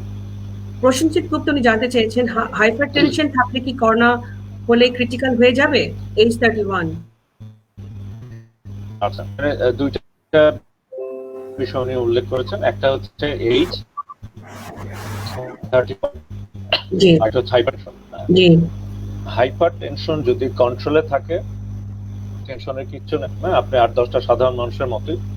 হ্যাঁ, এখানে একটু বলে রাখি, আমার ডায়াবেটিস যদি কন্ট্রোলে থাকে, আমি 8-10টা সাধারণ মানুষের মতোই, পারবে না। আমার ডায়াবেটিস হাইপারটেনশন যদি কন্ট্রোল থাকে, 8-10টা সাধারণ মানুষের মতোই, বাড়তি টেনশনের কিছু নাই। আর এইজের ব্যাপারটা হচ্ছে, হ্যাঁ, এইজ একমাত্র 40 যাদের বয়স, তাদের করোনা আক্রান্ত হলে তাদের এই করোনা রোগের দিকে যাওয়ার সম্ভাবনা কম। তো আমরা তো সবাই দেখেছি মোটামুটি ঢাকার মানুষেরা অনেকখানি সচেতন, অনেক কিছু জানে। যারা প্রত্যন্ত অঞ্চলে বাস করেন বাংলাদেশের, আপনি কি যেহেতু এই নিয়ে অনেক কাজ করছেন, অনেক সচেতনামূলক পোস্ট দিচ্ছেন আপনার ভেরিফাইড ফেসবুক পেজ থেকে, আপনার কি মনে হয় যে বাংলাদেশের প্রত্যন্ত অঞ্চলের গ্রামের মানুষেরা এই ব্যাপারে কতটুকু সচেতন, বা তারা কি আসলে কতটুকু এফেক্টিভ হতে পারে? আচ্ছা, এখানে দুইটা বিষয়। প্রথম ইম্পর্টেন্ট বিষয় যেটা, ঢাকা, নারায়ণগঞ্জ বা চিটাগাঙ্গে যতটা ঝুঁকি, ধরেন ঢাকা যে কোনো একটা গ্রামাঞ্চলের মানুষ কিন্তু অতটা ঝুঁকিতে নাই। কেন নাই? কারণ হচ্ছে তার সেই গ্রামে তো বাইরের মানুষ অতটা ঢুকছে না, তাই না? হ্যাঁ, মানে আমি তো মানে এটা তো আর মানে বাইরে থেকে যখন আসবে তখনই আমি আক্রান্ত হব। তো যেহেতু ঢাকার বাইরে যে গ্রামাঞ্চলে সেখানে তো যাচ্ছে না, সে একটু কম ঝুঁকিতে আছে। এক, হ্যাভিং সেড দ্যাট, সে কি সচেতন থাকবে না? না, তারও সচেতন থাকতে হবে। এখন আসলে বাংলাদেশের একটা বাস্তবতা হচ্ছে যে অনেকেই অনেক কিছু জানেন না, সচেতন না। এমনকি ঢাকা শহরেও দেখা যাচ্ছে যে অনেকে ঠিকমতো মাস্ক পরেন না, সোশ্যাল ডিস্টেন্স মেনটেন করেন না। তো কাজেই ডেফিনেটলি সচেতন হতে হবে। আর এক্ষেত্রে আমাদের অ্যাপ্রোচ কি হবে? আমাদের অ্যাপ্রোচ হচ্ছে যে যত রকম মিডিয়া আছে, কিংবা যত রকম সরকারি স্বাস্থ্য বাংলাদেশে এখন অনেক উন্নত। এখন বাংলাদেশে ধরেন একদম প্রত্যন্ত গ্রামে তো এগুলি, এই নেটওয়ার্ক গুলি ব্যবহার করে মানুষকে সচেতন করতে হবে। আচ্ছা, কি মানে কঠিন হাত ধোবে 20 সেকেন্ড ধরে টিভিতে তো অ্যাডভার্টাইজ দেখাচ্ছি, এবং এখন তো আসলে গ্রামগঞ্জে সর্বত্র টিভি তো দেখছি।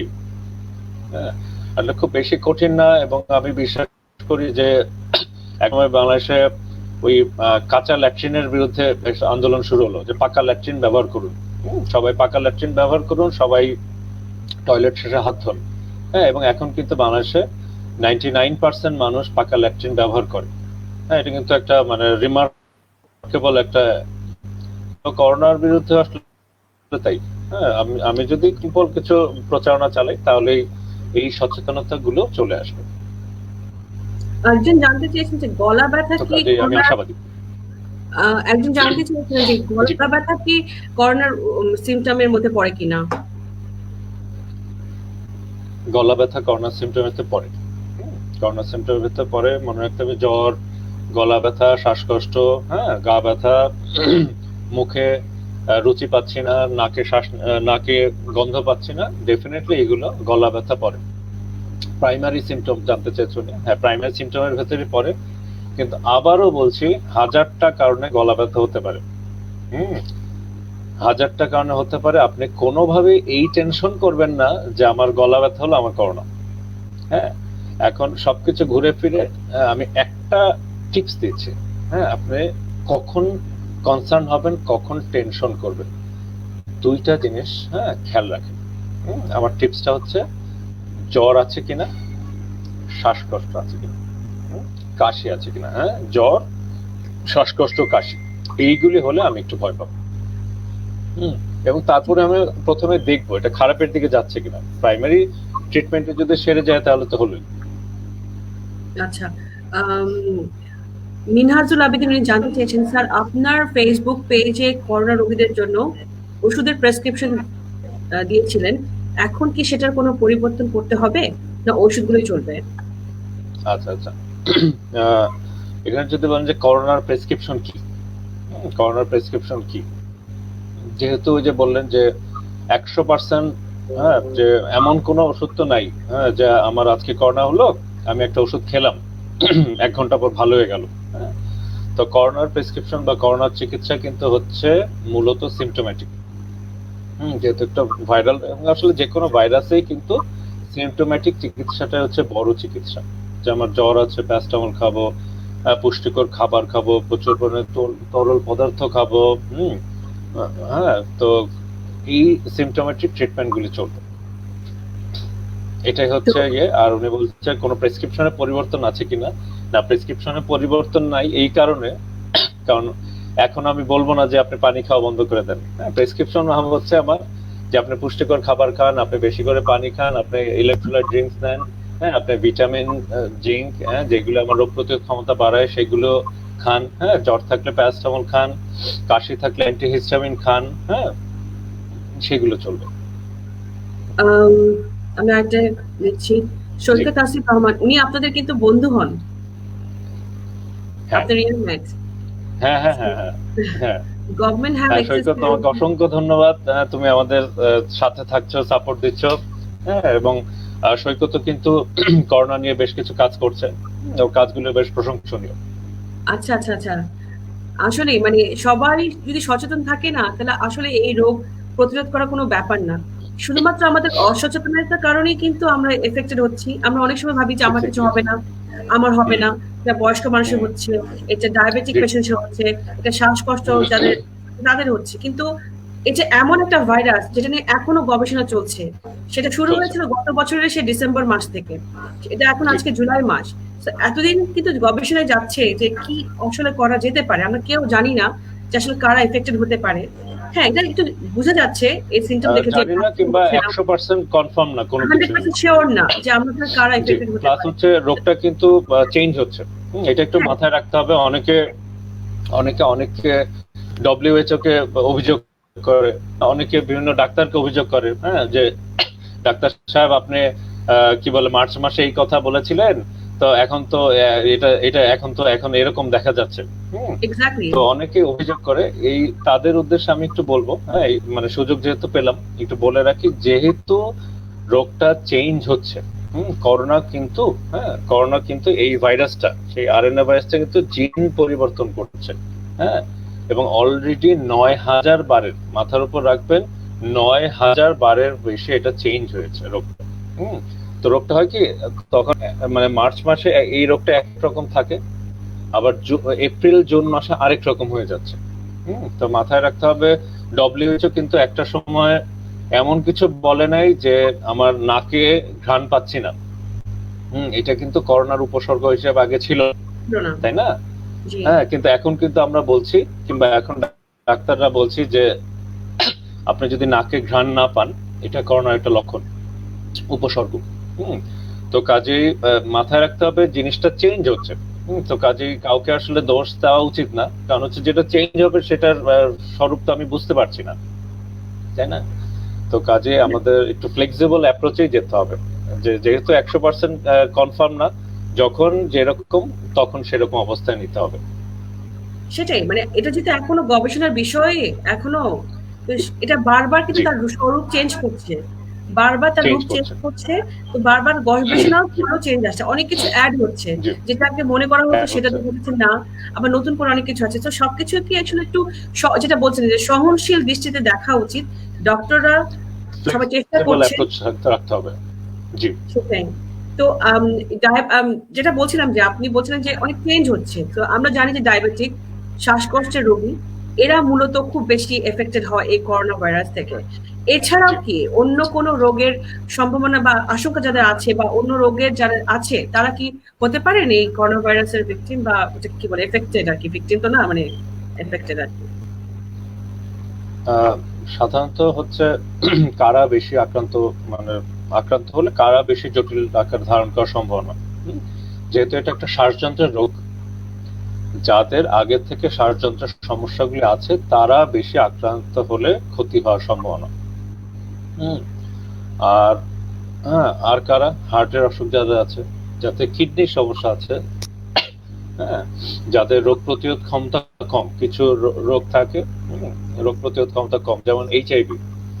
হুম, তো ওনাদের শরীরের রোগ প্রতিরোধ ব্যবস্থাটা আগে থেকে দুর্বল, হ্যাঁ, তাদের জন্য এটা বেশি ক্ষতিকারক। এছাড়া এখানে একটা খুব গুরুত্বপূর্ণ কথা বলে রাখছি, হ্যাঁ, মানুষের বয়স যখন 60 হয়ে যায়, 60, তখন শরীরের রোগ প্রতিরোধ ব্যবস্থা এমনিতেই কমে যায়। হ্যাঁ, তো কাজেই আমাকে যদি এক কথায় বলেন, হ্যাঁ, যে কারা বেশি ঝুঁকির ভেতর আছে, হ্যাঁ, মানে ঝুঁকি ব্যাপারটা কি, কাদের আক্রান্ত হওয়ার সম্ভাবনা বেশি, বা আক্রান্ত হলে কাদের বেশি খারাপের দিকে যাওয়ার সম্ভাবনা। প্রথম পয়েন্ট মাথায় রাখতে হবে, যাদের বয়স 60+। বলা হয় 40-এর পর থেকেই, কারণ 40-এর পর থেকে আস্তে আস্তে রোগ প্রতিরোধ ক্ষমতা কমতে থাকে, কমতে কমতে কমতে যখন 60-এর উপরে থাকে। এটা একটু ইম্পর্টেন্ট পয়েন্ট। কেন? কারণ হচ্ছে আমাদের অনেকেরই মুরব্বীদের বয়স 60-এর উপর, অনেকেরই মা বাবা, চাচা খালু, হ্যাঁ, খালা, এদের বয়স 60-এর উপর। তাদেরকে একটু আলাদা ভাবে যত্ন নিন, তাদেরকে একটু স্পেশাল ভাবে যত্ন নেন, টেক কেয়ার করেন, কারণ হচ্ছে যে 60+ মানেই হচ্ছে রোগটা মারাত্মক। এখন পর্যন্ত গত 6 মাসে দেখা গেছে যাদের বয়স 60, তারা যখন করোনায় আক্রান্ত হয়েছে তাদের ক্ষেত্রে কিন্তু উচ্চ মৃত্যু হার। আমি আবারও বলি, 60-এর পরে এই রোগটা খুব সিরিয়াস, তাদের ক্ষেত্রে উচ্চ মৃত্যু হার দেখা গেছে। হ্যাঁ, যেমন 80+ যাদের বয়স, তাদের কিন্তু আক্রান্তর ভেতর 50% রোগী মারা গেছে। 60-র উপর যাদের বয়স, তাদের ভেতর আক্রান্তের ভেতর প্রায় 40% মানুষ মারা গেছে। খুব দুঃখজনক, খুব ভয়ের বাস্তবতা হলেও এটা কিন্তু একটা বাস্তবতা। আমি আমার মুরব্বী বললাম যে যান আপনি একটু বাজার থেকে গিয়ে চা আপনি একটু জামায়াত করে আসেন, একদম করা যাবে না। বয়স 60-এর উপর তাদের স্পেশাল অ্যাটেনশন দিতে হবে কোনোভাবেই। হ্যাঁ, আমি তো একদম এভাবে বলি যে আপনি আপনার মুরব্বীকে প্যাকেট করে বাসায় রেখে দেন, ভুলেও এখন সে ঘরের বাইরে যাবে না। বাইরে গেলে আক্রান্ত হওয়ার সম্ভাবনা বেশি, আক্রান্ত হলে খারাপ দিকে যাওয়ার সম্ভাবনা বেশি। খুব আনফরচুনেট ভাবে আমাদের দেশের, বাংলাদেশের মানুষ, এবং আমি ঠিক জানি না আসলে সারা পৃথিবীতে অনেক অনেক দেশে অনেক অসচেতন মানুষ আছে।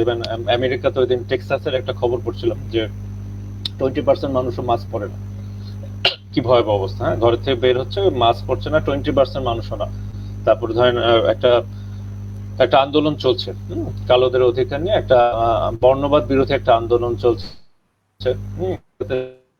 করতে তাদের দেখলাম যে কোন রকম মেনে আন্দোলন করছে না। হ্যাঁ, তো সারা দুনিয়াতেই অসচেতন মানুষ আছে, বাংলাদেশেও তার ব্যতিক্রম না। তো বাংলাদেশে আমরা দেখছি কি প্রতি শুক্রবারে জুম্মার জামাত হচ্ছে। তারপরে আপনি দেখবেন যে মার্কেটগুলি খুলে দিয়েছে। হ্যাঁ, সবখানে কিন্তু এমন ভাবে হুড়াহুড়ি হচ্ছে যে সামাজিক স্বাস্থ্যবিধি যেটা মেনে চলছে না, বুঝছেন? আর জুম্মার ব্যাপারটা আমি একটু বলি। যাদের বয়স 60-এর বেশি, মানে মুরব্বী যারা, আমি তাদেরকে বলবো অনুৎসাহিত করেন। হ্যাঁ, যদিও একটা আবেগের ব্যাপার আছে, একটা সামাজিক ব্যাপার আছে, কিন্তু আমি বলবো মক্কা শরীফ যে আরবের বেশিরভাগ যেহেতু হচ্ছে না, কাজে একটু তাদের উৎসাহিত করেন। হ্যাঁ, তাদের এই ধরনের জমায়েতগুলি, প্রতি জুম্মাতে প্রায় 6 কোটি মানুষ এক হয় বাংলাদেশে, 6 কোটি মানুষ মসজিদে এক হয়। তো আমি এদিকে বলছি যে সামাজিক দূরত্ব বজায় রাখেন, হাত ধোয়ান করেন, তো সামাজিক দূরত্ব বলছি, আবার ওইদিকে গিয়ে আমি প্রতি শুক্রবারে 6 কোটি মানুষ গণজমায়েত করে ফেলছি। তাহলে কিন্তু আক্রান্ত হবেই। তাহলে তো আর হচ্ছে না। এবং এটাও বাস্তবতা যে আমি মসজিদে বলছি যে সামাজিক দূরত্ব 3 ফিট নামাজ পড়বো, তো মসজিদের যেই ঘরটাতে নামাজ পড়ছে সেই ঘরে যদি কোনো করোনা রোগী ঢুকে পড়ে, থাকতেই পারে, কারণ অ্যাসিম্পটোমেটিক করোনা রোগী অনেক আছে। হ্যাঁ, কিংবা কোনো করোনা রোগী ওই রুমে, এখন তো অনেক মসজিদে এসিও আছে, একটা যদি হাঁচি দেয়, সে কিন্তু আশেপাশে তার 12 ফিট রেডিয়াসের ভেতরে, এবং এসিতে যদি চলে আরো করে পুরা ঘরটা সার্কুলেট করে ফেললো। তো ওইখানে যত মুরব্বী আছে, মাস্ক পরার পরেও তাদের কিন্তু আক্রান্ত হওয়ার সম্ভাবনা বেশি, মানুষদেরও আক্রান্ত হওয়ার সম্ভাবনা বেশি।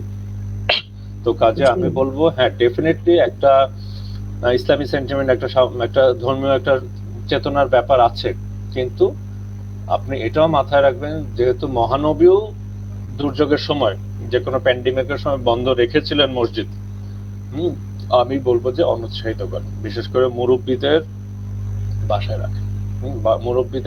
রাখেন। মুরব্বীদের ঘর থেকে বের হতে দিবেন না। এটা আসলে শুনতে চাই না, আমি আমার নিজের এক্সপিরিয়েন্স থেকেই বলি। আমি যেহেতু থাকি লন্ডনে, আমার আব্বা আম্মা থাকেন বাংলাদেশে। আমার আব্বুকে এতবার বলি যে বাইরে যেও না, বাইরে যেও না। উনি হয়তো এভরিডে যায় না, সপ্তাহে একদিন যায়, একটু বাইরে যায়, নিচে যায়। যেহেতু এই প্যান্ডেমিকের কারণে মানে বাসার ড্রাইভার বা কাজের মানুষরাও নাই, যেতে হয়, কারণ উপায় নাই। তো এটা আসলে বলে বোঝানো যাবে না, মানে আসলে মুরব্বীদেরকে বললেও তারা শুনছে না, আর শুনলেও সেভাবে তারা আসলে ফলো করে না।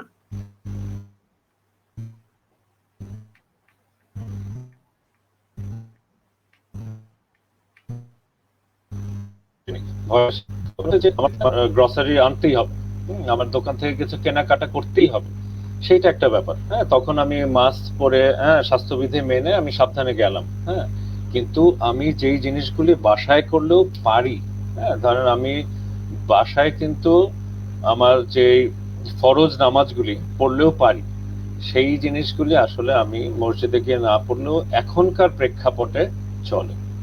আসলে হয়েছে কি এবং এটা এমন একটা স্ট্রেসফুল একটা সিচুয়েশন সবার মধ্যে দিয়ে যাচ্ছে জি, যে বাসার বাইরে জি, যেতে পারবো না, এটা একটা মনে হচ্ছে যে সবার তাদের কাছে একটা জেলখানা পরিবেশ মনে পড়ছে তারা। আমি আমার হ্যাঁ, নিজের হ্যাঁ, এক্সপিরিয়েন্স হ্যাঁ, থেকে আসলে জি, বলছি যে এই জন্য জি, মানে জি, একটু জি, বাইরে যাই, একটু বাতাস খেয়ে আসি, একটু ফ্রেশ এয়ার খেয়ে জি, আসি।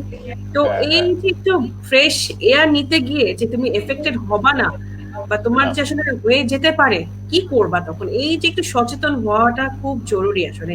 এটা সবাই বলছে। আশা করি জি, বাংলাদেশের মানুষ আসলে বুঝবেন যে এই জিনিসটা এখন আসলে খারাপের দিকে যাচ্ছে। বাংলাদেশে প্রায় জি, লাখেরও বেশি শনাক্তের জি, সংখ্যা হয়ে গেছে এবং মৃত্যু সংখ্যা দিন দিন হুম, বাড়ছে। তার জন্য জি, কিন্তু আবার নতুন করে এই লকডাউনটা দিল যে জোন ভিত্তিক করে দেওয়া হলো জি, কিন্তু। তো জি, সবাই বলছে যে এক্সারসাইজ করার কথা।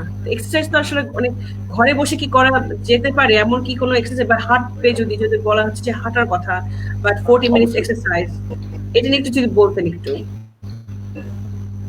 হ্যাঁ, খুব গুরুত্বপূর্ণ পয়েন্ট। হ্যাঁ, কারণ হচ্ছে যে আমি বলছি যে করোনা থেকে দূরে থাকতে হলে আমার শরীরের রোগ প্রতিরোধ ক্ষমতা বাড়াতে হবে। হুম, তো রোগ প্রতিরোধ ক্ষমতা বাড়ানোর সবচেয়ে সবচেয়ে সহজ কিংবা সবচেয়ে গুরুত্বপূর্ণ পয়েন্ট কি? আমার শরীর চর্চা করতে হবে। কি সেই শরীর চর্চা? শরীর চর্চাটা হচ্ছে আমি আধা ঘন্টা 40 মিনিট, হ্যাঁ, আধা ঘন্টা বা 40 মিনিট আমি ব্যায়াম করবো। কি ব্যায়াম? আমি ঘরের ভেতরে একটু হাঁটলাম, কেউ ছাদে যেতে পারে, সে ছাদে গিয়ে হাঁটলো।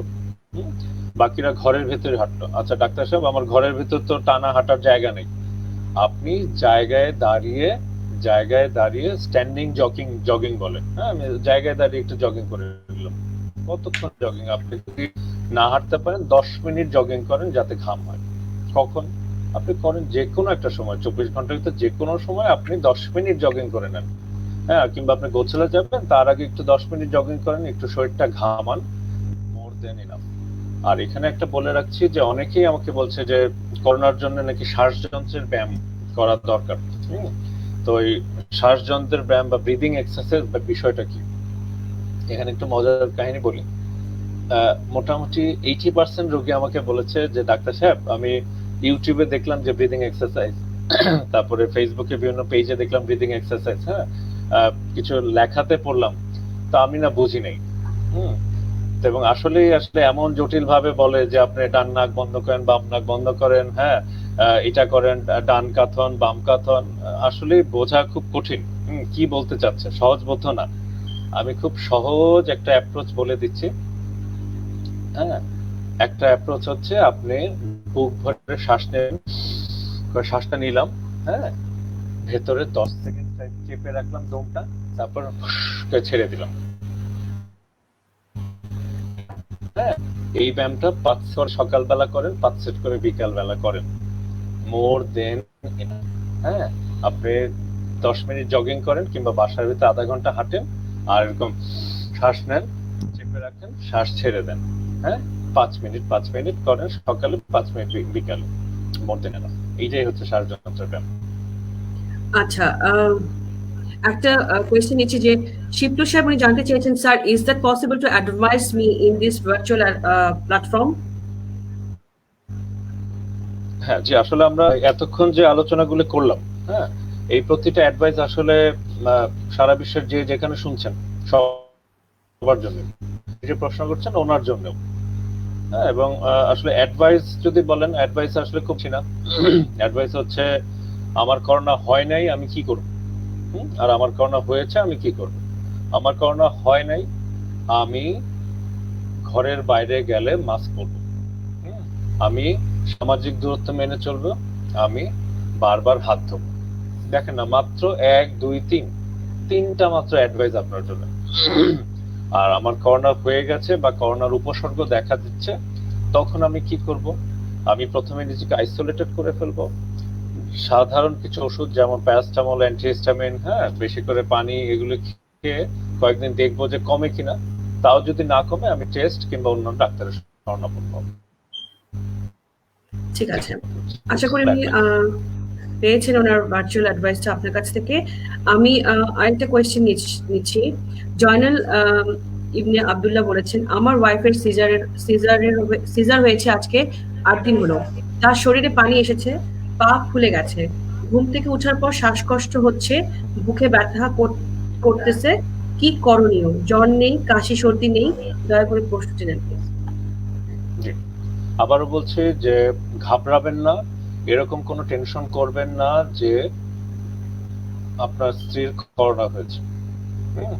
প্রথম কথা হচ্ছে মাথায় এই টেনশনটা আনবেন না। সিজারের পর পা ফুলতে পারে, পায়ে পানি হতে পারে, অনেক রকম হতে পারে।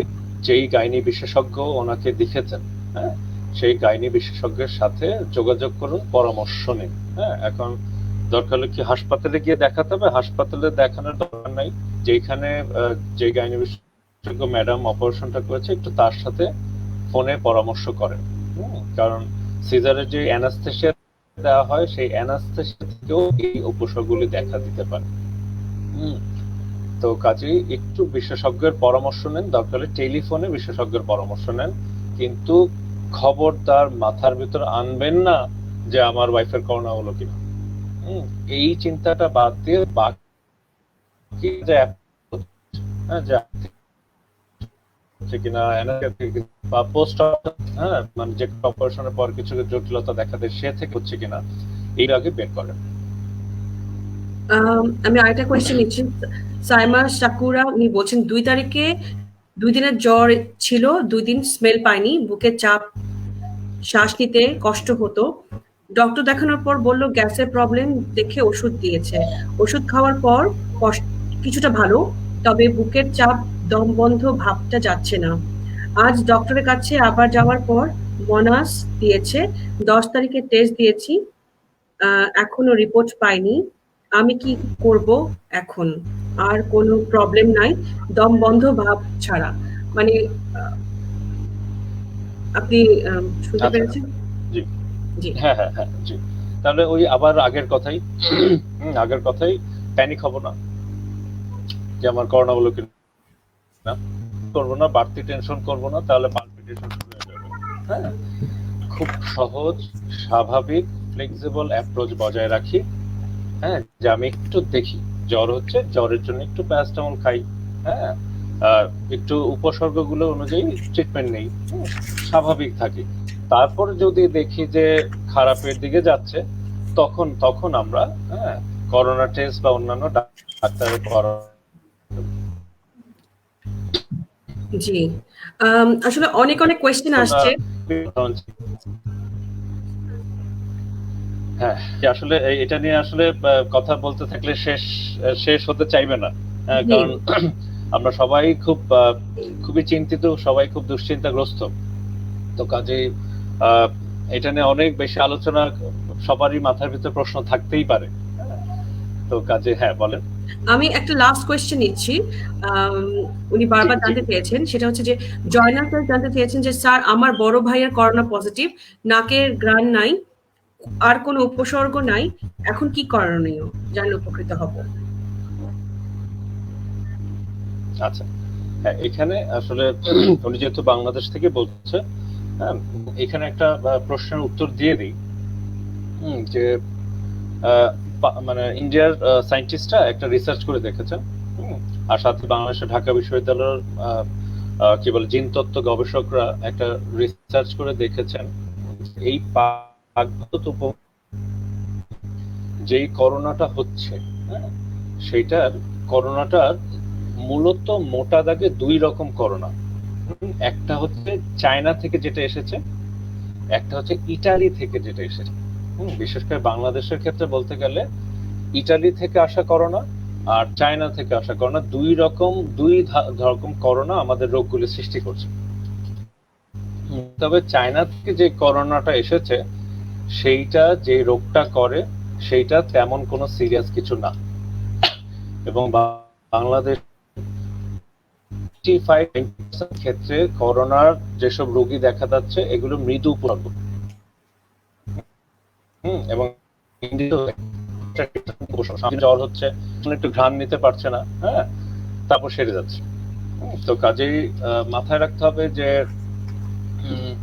আমার যদি বলি যে 2 দিনের জ্বর, ঘ্রাণ নাই, হ্যাঁ, ঘ্রাণ ছিল না, এখন আবার ঠিক হয়ে গেছে, তাহলে আপনি মৃদু করোনায় আক্রান্ত হয়েছিলেন, হ্যাঁ, এরকম একটা ধারণা করতেই পারি, যদিও না করে শেষ কথা বলা যায় না।